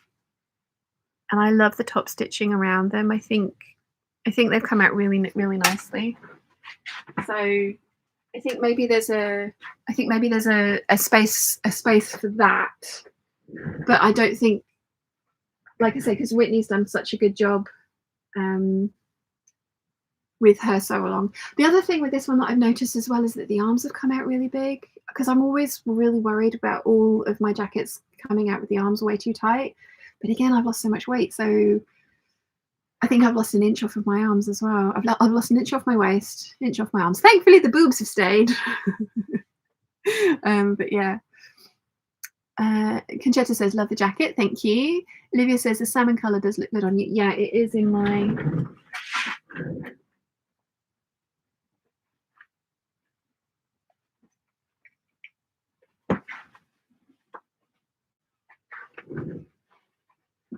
It's in my family of colours for sure. Like lots of this sort of salmony peachy colours. So this is like obviously a slightly different tone to the definite ones that I've got here. It's like a darker version of this one.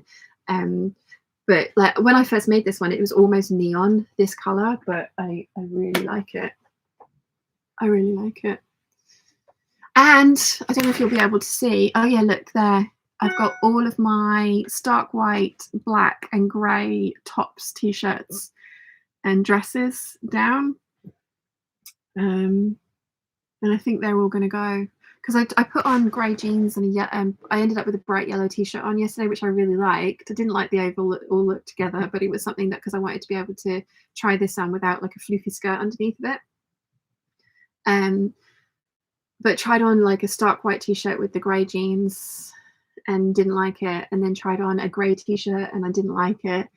And it's not to say like they were deep necklines. It's not to say they weren't like high necklines like this one, and it's not to say that they're bad t-shirts or bad colors.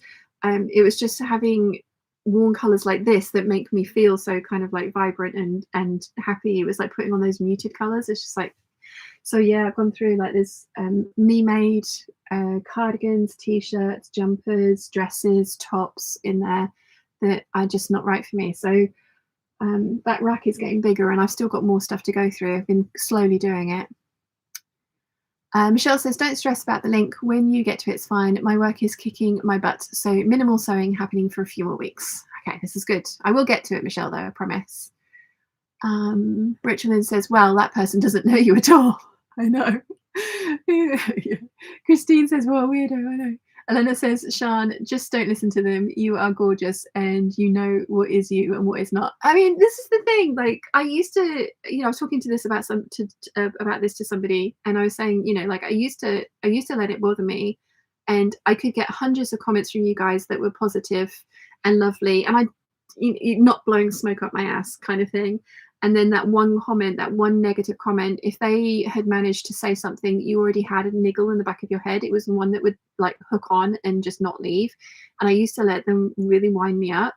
But like I say, I got to the point now where it's just like, no, I've got no space for this in my life. And constructive criticism and negative for the sake of negative is very, very different. There are a few of you who do constructive criticism incredibly well.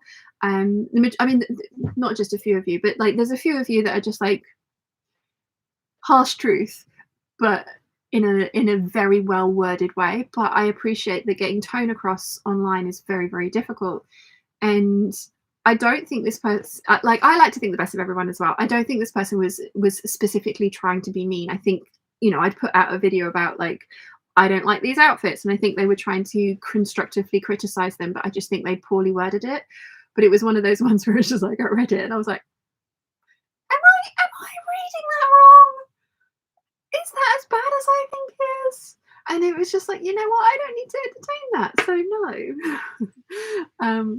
Because I also don't need to give people the benefit of the doubt if they're going to poorly word something that doesn't make me feel great. And to the lady that was like, oh, are you only after positive opinions? And it's like, no, not at all.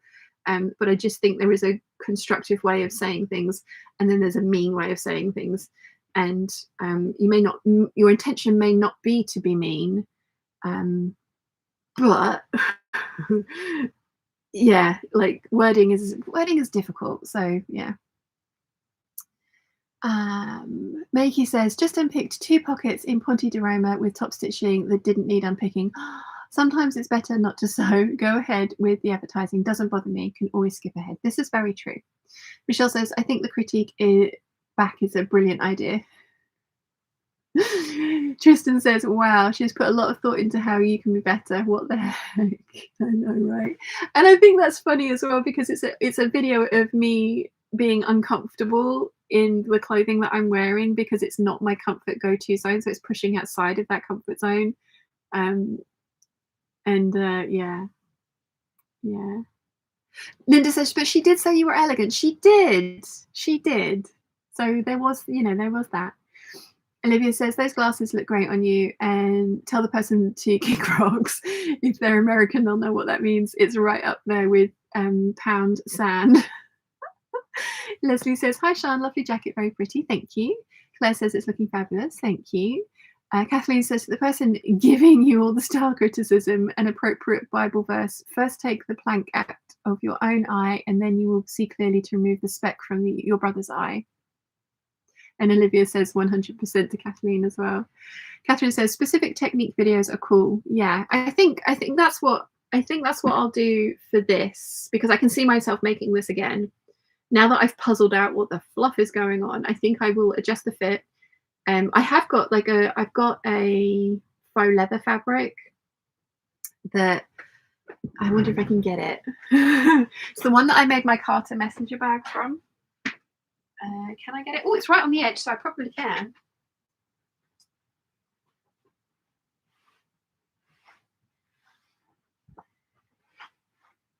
So this has always been intended to be a jacket of some kind. Oh, look, it's metallic, shiny turquoise. Is anyone surprised? And I mean, well, I have a lot of it. So it was always, but I'm thinking for this technique one, I want a fabric that can actually be pressed. It doesn't really look like it. Yeah, this stuff is surprisingly good at being pressed with the organza silk pressing cloth. This is one pressing tool that I would highly recommend everyone get themselves. It's literally just a square of silk organza overlocked around the edges, but I highly recommend that as a pressing tool. And that's how I've managed to press all of this. But then I've also top stitched every single seam allowance down and open. So whilst I want to make a jacket out of that turquoise leather, faux leather, I don't think I would do it for a tutorial. I don't think. Maybe, I don't know. Carol says the jacket will work well with your sweater jumper, so we'll be fine. You can make a smaller size for the next one. Yes. Sue says, going to grab some lunch. See you all soon. Thank you for joining us, Sue. Olivia says, I watched your colour analysis video. It was amazing watching what your skin was doing with all the different colours. Yeah, totally. I think Laurel said as well, she's like, when they were putting them on, when Nicola was putting the colours on, I couldn't see a difference at all. But when she started taking them away, that summer one, which was the last one, the muted kind of pastel red, you could really see my skin just grey out. And it is subtle, but it's also quite like drastic when this like sort of like the bright orangey red was put on and then taken away to reveal that one. It really was interesting. So yeah. Carol says, remember the negative comments are in Donald's voice. Exactly. And also any interaction on the channel, be it negative or otherwise, it's still interaction, and the algorithm loves it. So yeah. Olivia says, the way I see things, it's a positive. Is it positive? Is it beneficial? Is it something I would say in person? That is a really, really, really good point. Would you say that to that person would you say that to that person's face? Like, there's some, like, my mum, my dad, my best friends, I will take harsh criticism from them, like, oh, what are you thinking? But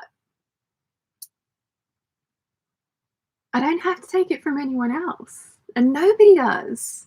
Like, nobody does. So, yeah. Elena says, the skinny jeans outfit was your least favourite, was one of my favourites on you, but your skirts dresses did win my heart when I lost myself on your channel. Yeah, I would, like I said, I wore skinny jeans yesterday, the grey ones, because I've lost so much weight I can get back into them and zip them up. And the waist was too big. The butt was not too big. The butt was perfect, but the waist was too big. I haven't been able to fit into a size 10 pair of trousers in years. So yeah, I did put them on and I was just like, oh, actually, because skinny jeans, a nice top and a jacket like that, like the All Saints one that I was telling you about earlier that I tracked down and hunted down and made Dad lend me the money so I could buy it because it was going to go to somebody else instead. That used, those and some high-heeled ankle boots was my go-to uniform for a very, very long time. And the reason I stopped wearing it is because I put on weight and couldn't get into any of the jeans that I had, like, at all. And dresses were easier. And so I haven't put up the vote. I was meant to take photos of the thing for the vote because I'm thinking I'm going to do the Bearded Dirndl, sorry, tangent, the Gertie Rita blouse, or because I'm doing my blocks next month, the pencil skirt, like Bianca's pencil skirt dress kind of thing. And I have some test fabric up there that's going to work really well for it. And I used to, like, that was where this thought came from. I used to wear pencil skirts and stuff as well. I have some amazing kind of fit pencil skirt dresses that were copies of Roland Mouret dresses. I can't even get my arm into them anymore, and they're stretchy. They're like not stretchy, but they've got stretch in the fabric. So, I stopped wearing all that kind of stuff because my shape changed and I didn't feel confident in it anymore. I think if you go back in the channel a couple of years, there was quite a few times where I would wear like skinny jeans to do twirls in for shirts and stuff like that. And I ended up seeing myself in some of these things. And I was just like, wow, that's not how I look in my head. So yeah, I think that's why I stopped wearing them. The Principal Boy outfit, I did like it. And I do want to wear things like that, but I don't think that was a really cohesive one, because what I would have liked was either purple boots or a turquoise waistcoat, and I didn't have either thing at the time. So yeah, I think that outfit will be seen again, just tweaked. So yeah. Nimue says, some people are just really bad with their words. That's why I prefer kudos over comments. I've gotten a few that just make your eyes roll into the next millennium. Yep. Mim says, the skinny jeans was also my favorite. Olivia says, skinny jeans was one of my favorites also. Michelle says, to quote my husband, the butt should never shrink. He's a booty guy and wonderful for my ego. I mean, to be fair, guys, to be 100% fair, I would be very happy for my hips and my bum to stay as they are. What I would like is for my legs to slim down so that I can get into my knee-high boots and zip those up again, because my Joe Brown boots, I bought all of those because they accommodate my now calf size, and all my old beautiful knee-high boots, I couldn't zip them up anymore, couldn't get them past my calf. So I want my legs to slim down. I want my waist to slim down, and my arms just a little bit, although they're on the way. And I think that's more about toning them up. But yeah, I want my 26-inch waist back, and I'm at 27 now, so I'm getting there. But I'm very happy for the boobs and the butt to stay. I just want, the thinner legs so I can get my boots back on, all of my boots, because I've got some amazing boots.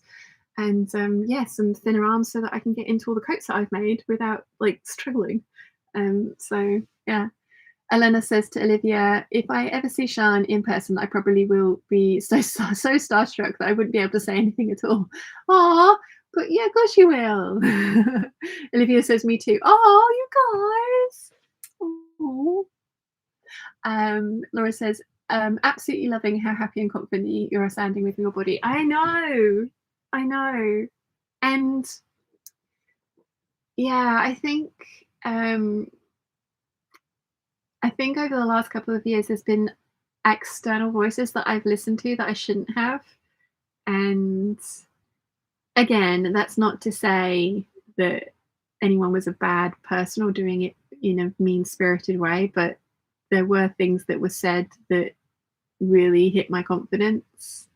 So, yeah.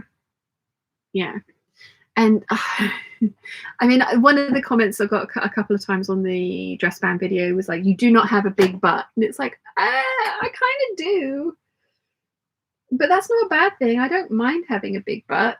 You know, like not. I don't. I try and enhance my hips and stuff so that, you know, like the waist looks smaller. I don't mind having a big butt, but yeah. Olivia says, my husband is a boob and butt guy. He always says Sian is beautiful. What the hell is wrong with the guys over there? Oh, thank you, Olivia's husband. Oh, dear. Yeah, I must have a really defective personality. That's a joke. That is a joke. Carol says, it takes a while for the weight to loss to redistribute even when you're done losing weight. Yeah, and also kind of like, again, the losing weight and then going to the gym, my shape will change from that as well, because you are specifically like targeting areas to change those shapes or to define those shapes, those areas more. So yeah, I think it's going to be interesting to see in the end of this year where I am. Yeah. Catherine says, the vast majority of historical time periods have enhanced the hip width, makes the waist look slimmer. Exactly. Clever padding, and like clever padding up here as well to, again, like, yeah. Jojo says, casually perusing Joe Brown's footwear, might need many, many pairs. Yes, Jojo, there is the navy T-bar kind of vintage looking ones, and then there's silver blue, slightly thinner heel ones. Those are both of the ones I want. So pretty, and I've already worked out what I'm going to wear them with. Olivia says, how could anyone say that you don't have a big butt? I think because I was in the video, I'd sort of said, you know, like, I have a giant ass, and it was like, in relation to the rest of me, like not in relation to the general population. And that's the thing, whenever I comment about my body and my size and my shape, it's always in relation to how I view myself and in my head. It's not as in comparison to anybody else. And again, for people that have been here for a while know that, but then for anyone that's new to the channel, hearing me say that would be like, no, you don't. And it's like, I mean, in the grand scheme of things, no, I'm aware, but still, like, in proportional wise. And I am a pear, a bottom heavy hourglass. Because yeah, my boobs are 40 inches and my butt's 43. Although, as I say, I've lost a bit of weight, so maybe it's gone down a bit. So I'm getting back to being hourglass. So yeah. Christine says, a big butt anytime. I have flat one, erg. Can't buy ready-to-wear trousers to fit, and making them isn't easy. I know. Olivia says, Bianca from the Closet Historian talks about shoulder pads making your waistlines look slimmer. Yeah, and Bianca and I actually have very similar measurements. I can't remember which video it was in, but she kind of mentioned her bust, waist, and hip ratio, and it was like actually very similar to mine. And it was just like, that's really interesting, because she's very clever with her sleeves. Like, she likes her grown on sleeve or her tulip sleeve, but she's very careful to make sure that the angle on whatever sleeve that she's doing is kind of like this, so it gives it enhances the shoulder area to, again, skim in at the waist. So yeah, optical illusions in dressing is nothing new. And out of squash. Dad went and bought me more squash yesterday. He was very kind. He bought me 3 bottles because I thought I had one in the cupboard, and I finished the squash and there was none, so I was drinking water. He was like, I want the squash. So he got me peach and raspberry again, which is my favourite. Right, I'm going to put these by the door so I don't forget them when I take them back out. Guys, I've done no sewing. Is anyone surprised? Hands up, everybody who's surprised that no sewing has occurred.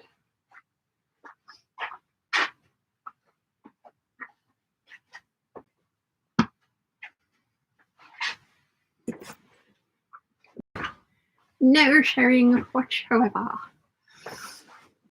Let's see. Carol says to Olivia, the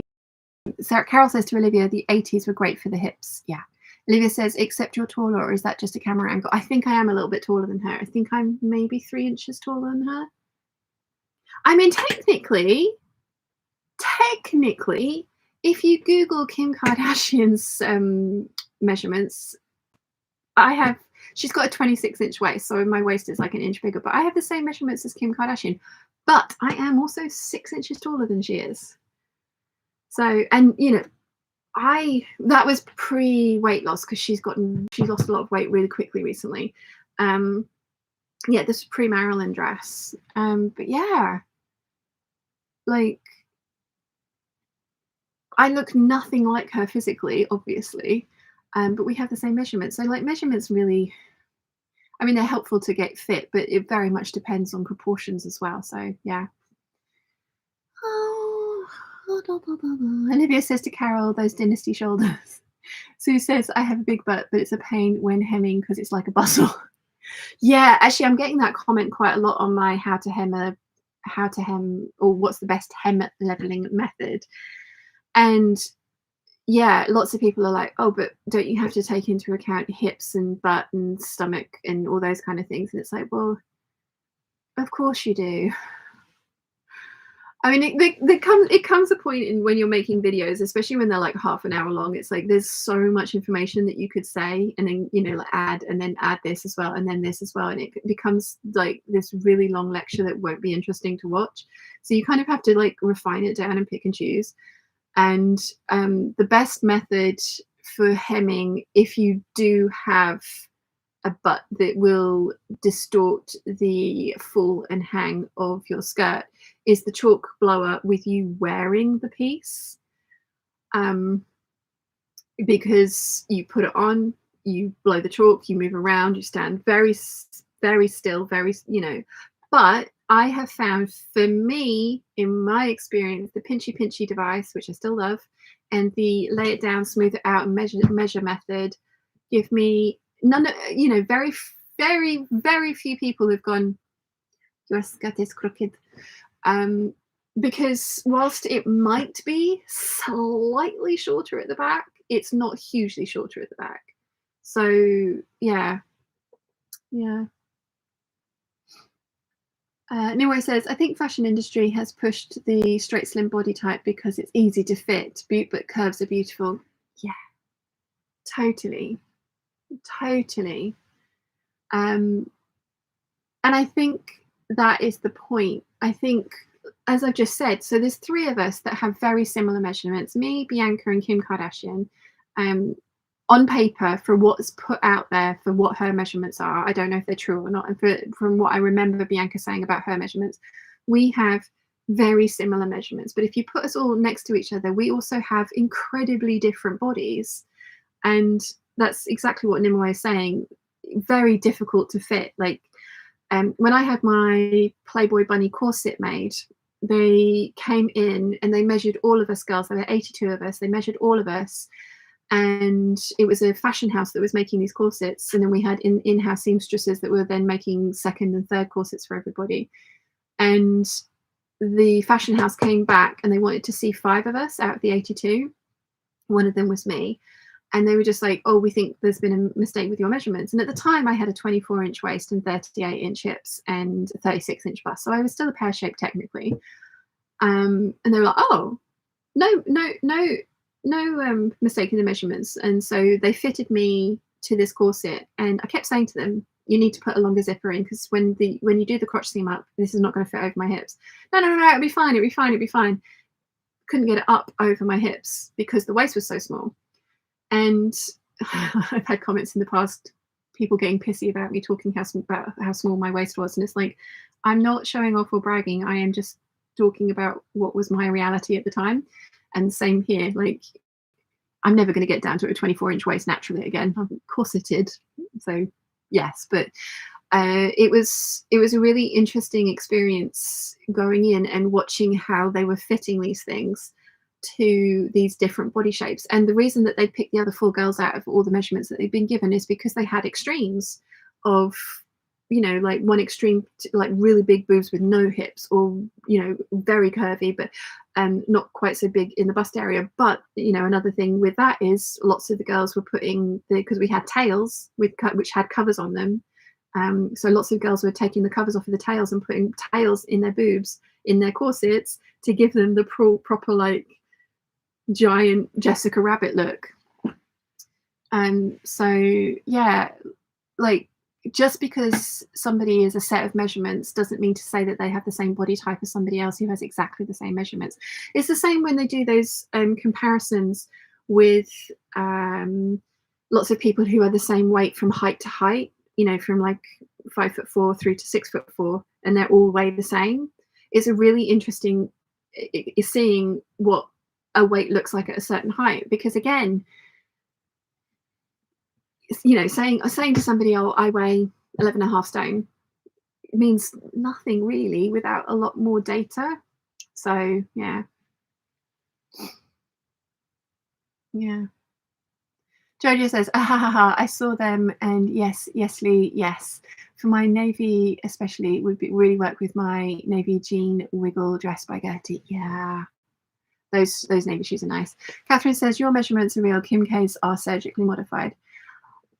Yes, but I have had a boob job. I had that done when I was 21, so, you know, also surgically modified. And I had that done because I was pear shape, and I was very definitely a pear shape, and I wanted to even myself out. I wanted to be an hourglass. So yeah, I had that done when I was 21. But thankfully, like, I didn't go for like the kind of giant stuck on look. I went for natural, and literally to balance out my shape. So yeah, one of the best things I ever had done. Gin and Pin says, it's lovely losing weight, but such a pain having to retrace patterns. I'm not shocked about the lack of sewing. Yeah, nobody's shocked about the lack of sewing. And yes, for the longest time, I was whining about not wanting to make a whole bunch of things, including the butterfly gown, because I didn't want to make it for the size that I was, and I wanted to make it for a size that I was going to be smaller if I'd lost weight. And yeah, it got to the point where it's like, this is ridiculous. Make clothes for me now. And that's why I started altering clothes last year as well. All those clothes are going to be too big for me. Never mind. We love sewing, so it's going to be fine. So yeah.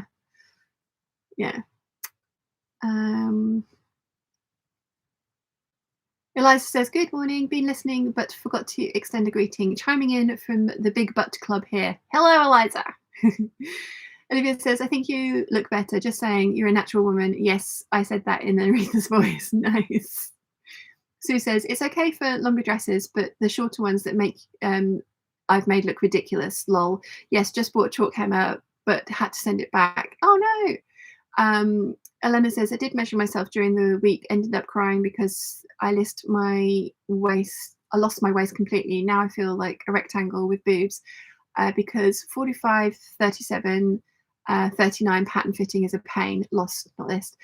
But you've still got curves there, Elena. And again, like those measurements doesn't like necessarily then give me an idea of what your body looks like. But yeah, there's still curves there.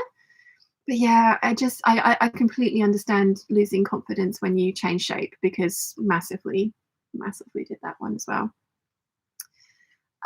Sue says, I've hit menopause, so my shape has really changed. Love the boobs, but the belly is a nightmare to lose. Kathleen says, I used the pinchy thing for the first time this week and it worked like a charm. Had the dress on the mannequin and wasn't sure how accurate it would be. Sure glad I had that contraption. Yeah, I do love my pinchy device. I'm really glad that I've got it. And again, thank you to Gertie for showing it in one of her videos, because it was definitely her that inspired me to get it. Olivia says, because of you, Sian, I'm starting to learn I'm starting to lean more towards daily dresses. I'm a jeans and t-shirt. I was a tomboy growing up. Yeah, I mean, people might think I'm thoroughly overdressed for everything, but I love wearing dresses. I mean, I've got my comfy casual joggers on today. But yeah, I absolutely love wearing dresses, and they make me very happy. So yeah. Laurel says, good morning, Shannon Peeps. Good morning. Diana says, American here, what the heck is a stone? Oh, £14. I think a few people have answered that for you as well. Carol says, I don't understand why the pinchy thing became so unused. It's the easiest way to get an even hem. I know. Eliza says, lol, wondering the same, Diana, the wandering sewist. Oh, so yeah, she says, wondering the same. And Nimue says, to be fair, stones don't mean anything to me. I haven't the foggiest, can't wrap my head around those.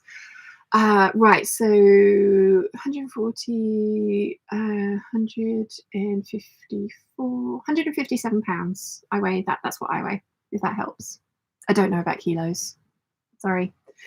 Olivia says to Diana, I had to Google it, it's £14. Jojo says to Diana, a stone is £14.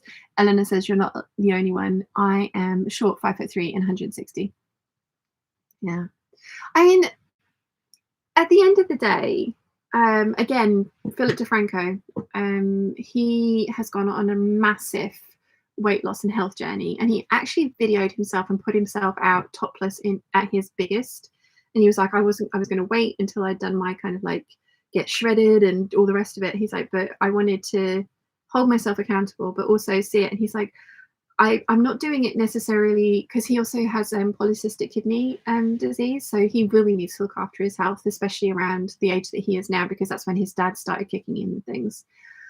And he had diverticulitis because of bad diet and the kidney thing.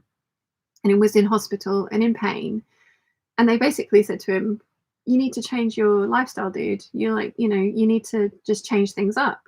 And he did. And as he said recently, he's like, I didn't do it for, I did it for the aesthetics, but it wasn't just the aesthetics. It was the feeling I get from it all, and being healthier and being able to run around after my kids. And Ola Jordan and James Jordan, the Strictly Come Dancing ex-professionals, she had a kid, and the both of them have been really open about the fact that they just piled on the weight, and they've done this new dance kind of like shred, and they've both lost 3 stone in 3 months, and they look amazing. And Ola still looks like she's had a kid. Like, she's in her late 30s and she looks amazing, but she looks like a human being. She's not like completely sculpted like she used to be when she was in her 20s and dancing, every hour that God sends. And I think for me, it's the same thing. I don't like feeling as unfit as I did, which is why I want to go back to the gym. But I also don't like feeling as unwieldy as I did. And again, this is my experience of me, and I'm not saying that anyone else has to do this or feel this, or it's if anyone is any other size, it's not a bad thing, like, at all. But for me, I was just like, no. And I had lost so much weight on keto when I first started it, because I started it in October, and then at prompting from my then partner, because I had put a lot of weight on, and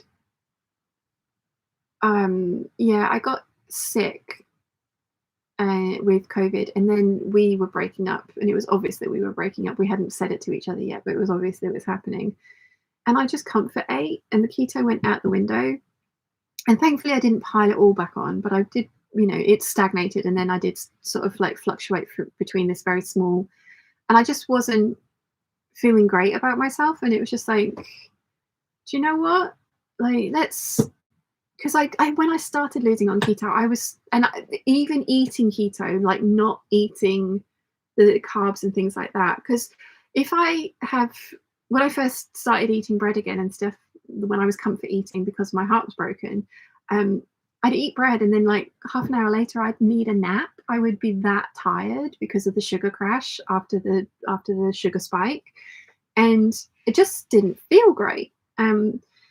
But me being me and me being stubborn, something my ex said to me, he was like, you're so self-sabotaging. I've never seen anyone as self-sabotaging as you, because every now and again I would get dark chocolate buttons, which are not technically remotely keto, but they were delicious, and they were sort of semi kind of like in the area of being keto, but they really weren't at all. And that kind of really stuck with me, and it was just like, that's true, but also harsh. So yeah, I've over this last year kind of let go of a bunch of stuff that I was hanging on to that really shouldn't have been hanging on to. Like, it wasn't healthy for me to have those mental attitudes to certain things. And it did take a while for me to get to the point of being like, do you know what, this is not great. So yeah. Tristan says, what is the pinchy pinchy? Tristan, the pinchy pinchy device. So you can move this guide up and down the thing, and then you put the fabric in here and then shut it, and then you see these holes here, you can pass a pin through the holes, so it pins the fabric for you at whatever height you have set it at. So you can pin all the way around a hem to mark it. I've got a whole video on hem leveling techniques where I talk about it and show you how the pinchy pinchy works. They don't make them anymore, so you have to kind of like find the vintage ones, but they're out there. Mim says, I'm 5'7", bust 43, waist 35, hips 43, but no waist, so never had to put a zip into clothes. And they have to always be short because I slim legs. See, I've never had slim legs. I've always had very chunky legs. I've always wanted slim legs, but I've never had slim legs. I've always had Lilo and Stitch hips and thighs and legs. So yeah. Nimue says, other than your pounds are different to our pounds, so that's confusion. A stone is 6.35 kilograms. German pounds are half a kilogram. I'll stick with the metric. Yeah, why can't we all just be metric? That would be why. Who decided to start dividing stuff by 12? Like, you know, like 14 for pounds, but 12 for feet, and it just why? Sarah says, I want kids eventually, but kind of sad that nothing I've made will fit after, since they're all fitted. And I'm worried about the change in body shape after, since I've always been itty bitty. Yeah, but Sarah, like, enjoy the clothes that you've made, love them, wear them, look fabulous in them, have the kids, make a whole new wardrobe. And I appreciate the fact that there are kids involved, so like the timing, like the amount of time you'll have to make the whole new wardrobe is massively decreased. But we didn't get into sewing because we wanted to create the perfect wardrobe and stop. We got into sewing because we love the art of actual sewing. So yeah, just look at it as an opportunity for a whole new exciting wardrobe. And then it says to Nimue, metrics are understandable. Yeah. Olivia says, I started keto because of my health issues. I have severe fibromyalgia, and going on keto has helped with the inflammation. I've lost 60 pounds. Anytime I eat carbs, I really feel the pain. Yeah, like I've really, one thing that I've never got back into was pasta, because I used to love pasta. Oh, so good. Spaghetti carbonara, done well. But I never got back into pasta because if I eat pasta during the day, I was asleep. And yeah, it just bread and cakes and biscuits were what, and crisps. But potatoes, no. I've had a few like roast potato. We had some roast potatoes at Christmas, and they were nice, but eh. And but cauliflower mash, cheesy cauliflower mash. Oh, when that's done well, highly recommend.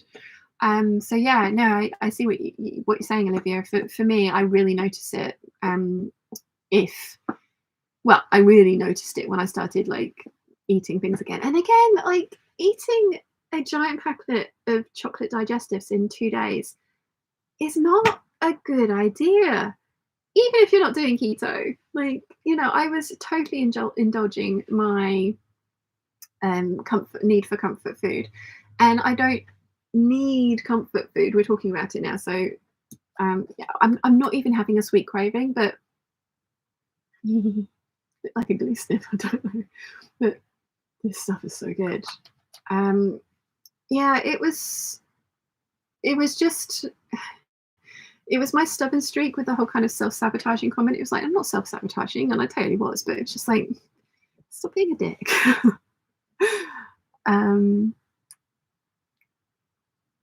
Nimoy says to Elena, it really depends what you grow up with, because in the end, all the systems are arbitrary. I managed to learn inches and do body height in feet, and that'll have to do. Yeah, I do all my measurements in inches, but then I buy meters of fabric. So width in inches, length in centimeters.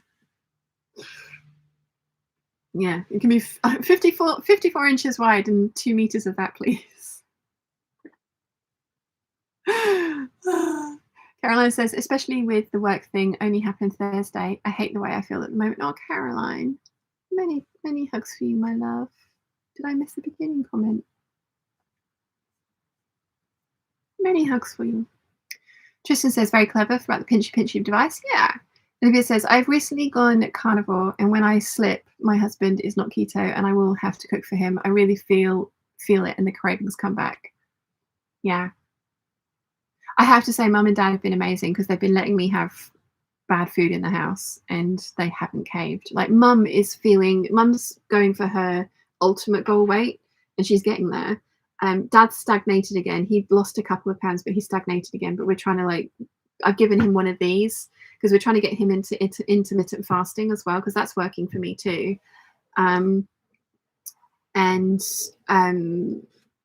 Yeah, we're trying to lots of different things, but he's still slowly losing weight. He's not putting any back on, and he's enjoying the food, so that's good.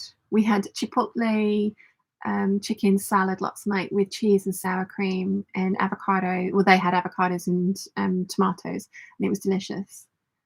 Marianne says, my mum used to use the pinchy memories. Yeah, pinchy is good.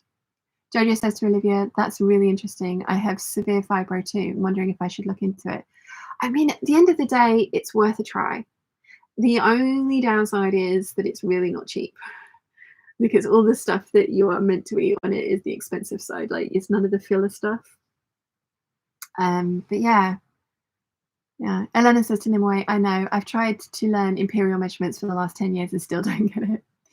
Jin and Pin says, over COVID lockdowns and the last leg of menopause, I put 3 stone on, 42 pounds, 20 kilos, and now lost half of it. Ah, awesome. Yeah, I think lockdown, COVID, did for me quite a lot as well, because I was never active, and never like super active, and then that happened, and it was even even more difficult to just motivate yourself to be active. So yeah, I remember it was when James and Nia came down summer of 2021, and they took some videos of us at the beach in Shanklin. I think I've told you guys this before as well, and actually seeing myself on the video, it was just like, wow, that doesn't look like me. So yeah, and that was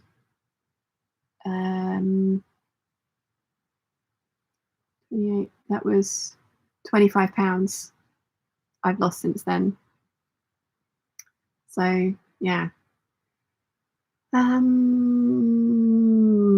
Olivia says to Jojo, yes, look into it. It's helped me so much.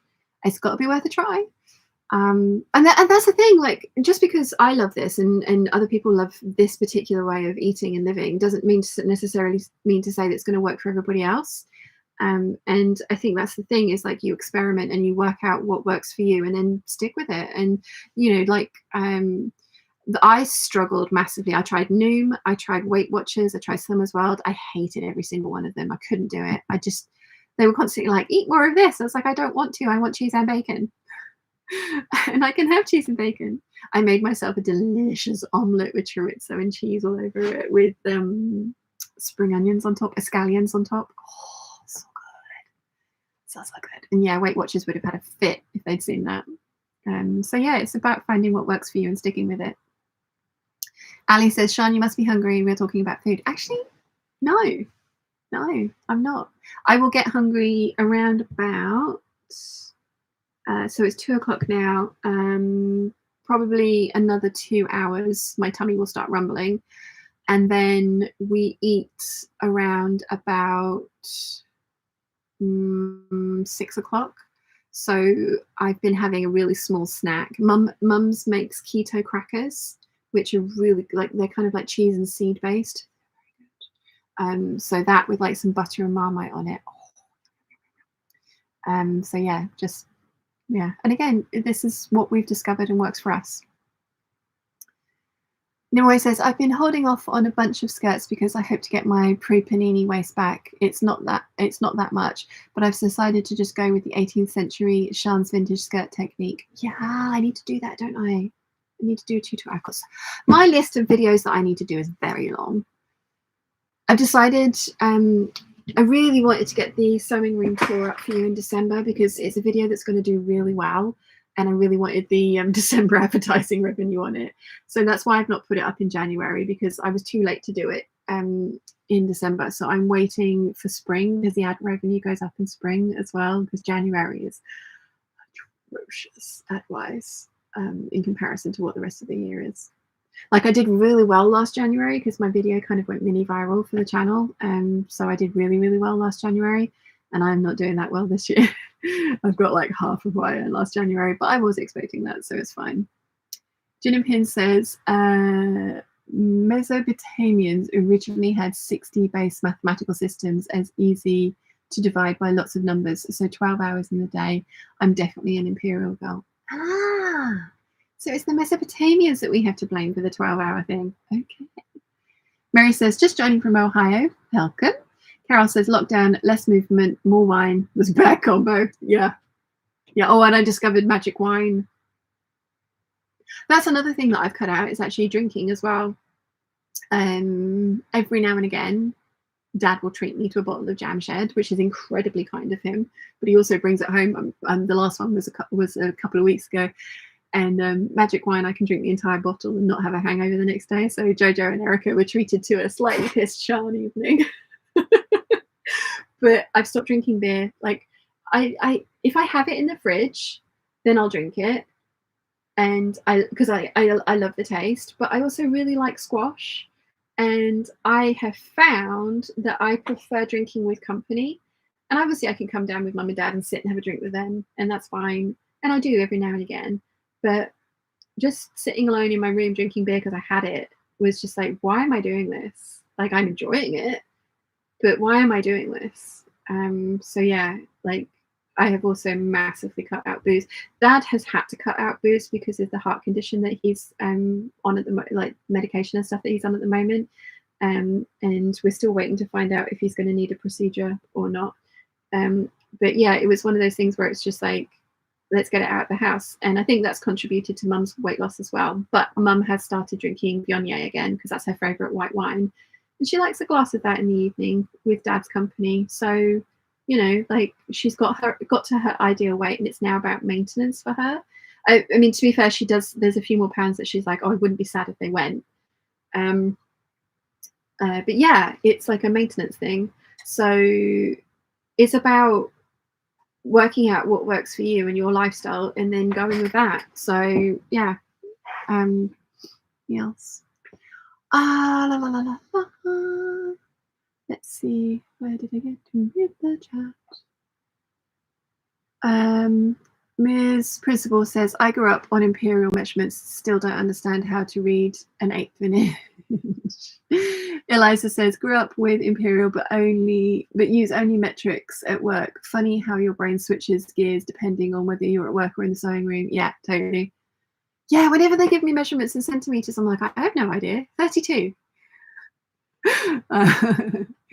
Elena says, you're evil. Cheese and bacon. I don't want to go cooking. Olivia says to Jojo, Adapt Your Life is a YouTube channel that Dr. Westman runs. He is a doctor from Duke University. He doesn't sell anything, but has a page for list on his channel about what real keto food is. Yeah, I mean, yeah, there's real keto and there's dirty keto as well. So, you know, like do some research. Tia says, can you remind me which keto book you use? Yeah, it's the Ketogenic Kitchen. Let me get the cover up.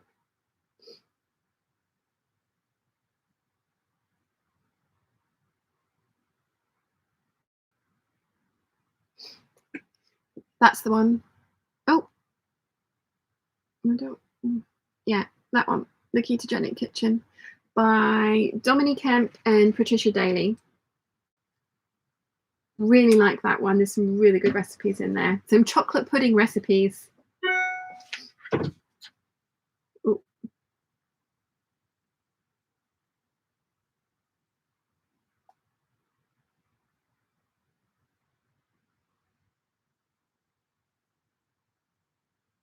Sorry, lots of people are commenting on the short saying bigger is better because I can fit stuff underneath of it. There's one coming out at 1 o'clock. Oh, no. It came out an hour ago, showing that I'd taken it in. I couldn't leave it as boxy as it was.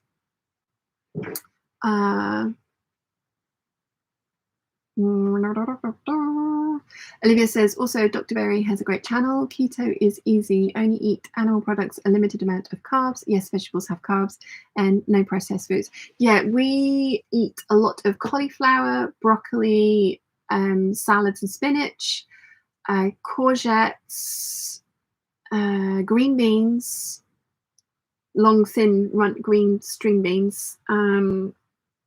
And we do Green Chef, who specialise in doing like vegan, vegetarian, low carb, keto meal delivery service. So we've had some amazing recipes from them. We've had a few duds, but you know, like out of the 23, 24 boxes we've had, maybe 2 duds. So yeah, that's a really good. They also usually do really good discounts, like welcome discounts, like 40% off your first 2 boxes, 20% off the next 2. So they're worth having a look out for. It's part of the same company that do HelloFresh, and I really like that because it gives you recipes that you would never have considered beforehand. Leeks, you can have leeks. So yeah, I do a leek, cauliflower and broccoli gratin with like a cheese sauce and cheese over the top. Oh, it's good. It's very good. Catherine says, drinking in company, definitely choir party last Friday. About the only time in the year that I've had more than a glass or 2 of wine. Yeah, because I'm not drinking at home anymore though. I'm a total lightweight now. So like 1 glass and it's like, ooh, shouldn't have any more. Jojo says, yeah, keto won't work for me. The few articles I've read have say no milk. I occasionally react badly and my pain meds, and milk is the only way to counteract the chest pain. Jam shed wine is lush. Jojo, I drink milk daily, like my hot chocolates, full fat milk. Like, yeah, I mean, there's a limit. But yeah, I drink milk and cheese. Olivia says, sadly, there's some doctors' YouTube channels that aren't what they seem. There's a doctor that's a chiropractor and only keeps his license to keep the doctor title. Yeah. Tia says, gonna give it a try. Got my vanilla killer vanilla sniff stick through last week too. So good. I wasn't even having a sweet craving. I just really like the smell. But honestly, I am not craving chocolate biscuits, which genuinely surprised me. Because apparently it's supposed to take 3 months to reform your brain habits. Because there's this neuroscience behind the killer vanilla. It's not just like a replacement. It's like there's a whole, they give you a whole leaflet about why it works and how it works. So yeah. Olivia says his son outed him after people came forward against him because he was medical advice he was giving was harmful. Oh wow, yeah, that's not great. I did the fathead pizza crust, and it was great. Nice. I made the cauliflower gratin for my husband, and he loved it. Simone says, hi Peeps, sorry for being late. Just got home from a date and was amazing, especially with the string of absolute wrecks I've just had. Yay! Yay for good dates. Let's hope that vibe is contagious, Simone. Awesome. Awesome. Olivia says, Jojo, milk is an animal product and you can have it. Yeah, you can have it. Like, there are limits to how much you can't like drink gallons of it, and if you need that then maybe not, but yeah, you can totally have milk. 100%. It's what I make my hot chocolate with. And 70% or darker hot chocolate is allowable on keto. Again, not every day, and not in giant quantities. But that's why I really like the hot chocolate thing, because it's still my decadent treat, but it's not a giant pack of chocolate buns. So yeah. Elena says, I need killer vanilla for all the salty snacks. Sweets I can dodge by myself. Ah, interesting. Yeah, I miss crisps. I do miss crisps. What are people saying about the short that went out? Because everyone's loving the slightly boxier look. I didn't like it. Oh, it had similar amount of views. Only 2 comments on this one. Love it. Where can I buy the pattern? And Sarah says hi. And in the description. Link in the description. Always link things in the description. If you can buy it, it will be in there.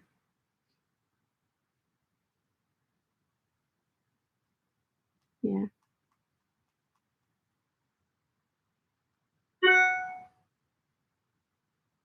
It's 2 o'clock and I have done no sewing. I've done no sewing. Hands up, who's surprised by the lack of sewing in today's hangout?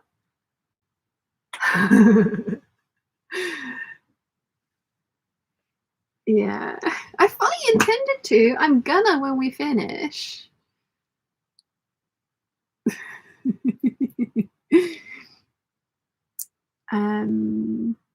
Olivia says, I've been enjoying your shorts. I always make sure to give them a thumbs up. Thank you. Eliza says, Shan, I really have enjoyed the chatty hangouts recently. Of course, here for the sewing, but love this community. I think one of the reasons that I am being quite so chatty on a Sunday rather than strictly sort of like let's get to some sewing is because the waffle has gone for the majority of people. Obviously, anyone who's on the Patreon Peeps is getting at least two kind of like weekly waffles from me. But I think that's maybe why I'm chatting quite so much on a Sunday. And then the shorts as well. I've kind of stopped doing the get ready with me shorts, and I need to get back on that again because I enjoy the outfit of the day ones. But like I said, filming them down here and coming down here in my underwear is chilly. But the kind of progress ones, I've really enjoyed doing those little sort of like 60-second looks at the different stages of how things are going together. So I think I'm going to keep those as well. So yeah, I'm glad you're enjoying them. Laurel says that leek and cauliflower gratin sounds delicious. Oh yeah, and you can also, if you open up a leek and lay it out flat, you can use a couple of those sheets as lasagna and make yourself a lasagna with, yeah. So that works really well as well, because obviously you can't have lasagna pasta, but yeah, because you can have the meat and you can have the cheese sauce. Olivia says, it's 8 in the morning here and I've done absolutely nothing. I mean, it's 8 in the morning and it's a Sunday. That's perfectly reasonable. And you have done something. You've hung out with us and kept us company. Rachel Leighton says, I fell back asleep, but was not surprised. We're not surprised. No. Nimue says, 4 colours for my temperature quilt cut, 7 to go. Why did I start on the warm end of the scale? Because it was stacked on top. Flipping it over apparently was too much effort. I love that anyway. Jojo says, weird. I only had a quick mooch, obviously not a deep dive, but 3 articles all said no milk, although I'll struggle sometimes as it can take up to 6 pints current record, normally 2 to 3. I think again, Jojo, it's kind of like one of those things where it's like maybe try it, but tweak it to work for you. Because if that's something that you need, it's still something that actually technically you can have on keto, because you know that was one of Nia's big things as well. It's just like I won't be able to have milk in my tea. So yeah, there are like, I mean, 2 to 3 pints is probably not going to be allowable for a day, but you're not doing it daily, I don't think. But it, like, try the rest of it and see if it works for you, because you know, like, why not? Olivia says, I enjoy the outfit of the day also. I like the magic of the jump and you're dressed. It's the kid in me. I know, me too. And I'm just like, jump. Yeah. That makes me smile every time. Elena says cauliflower gratin with crispy bacon and cheese sauce. Yes, needs to go in the kitchen. Yeah. Crispy bacon in there, because that's another thing that they say is don't eat pork products too often. It's not one of the ones that you should have every day. And I kind of listen to them, but not really. So, you know, like, tweak it. Elena says it's 4:10 here and I haven't done anything today. Breakfast doesn't count. You have, again, you've hung out with us and kept us company, Elena. So, yeah, you've totally done stuff. I really need to get this jacket finished today because, yeah, I really want to start on the hemispheric coat. I knew if I started on the hemispheric coat, this one wouldn't get done this month, and I need to do at least one of my projects that scares me a month, and this was one of them. So, yeah. I've been nearly waffling at you for 3 hours. That's a lot of waffle. We all know I can waffle. I think I am going to call it a day, though, because I do need to do some sewing.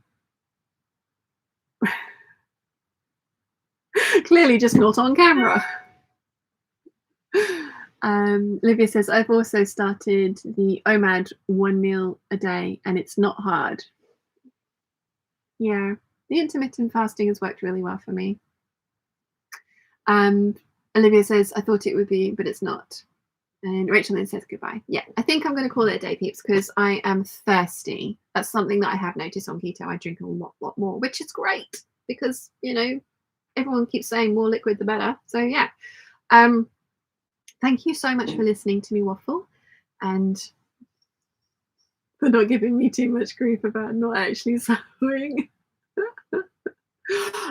So the plan for this week is more shorts, and I'm going to get better about doing at least one a day. That's the plan.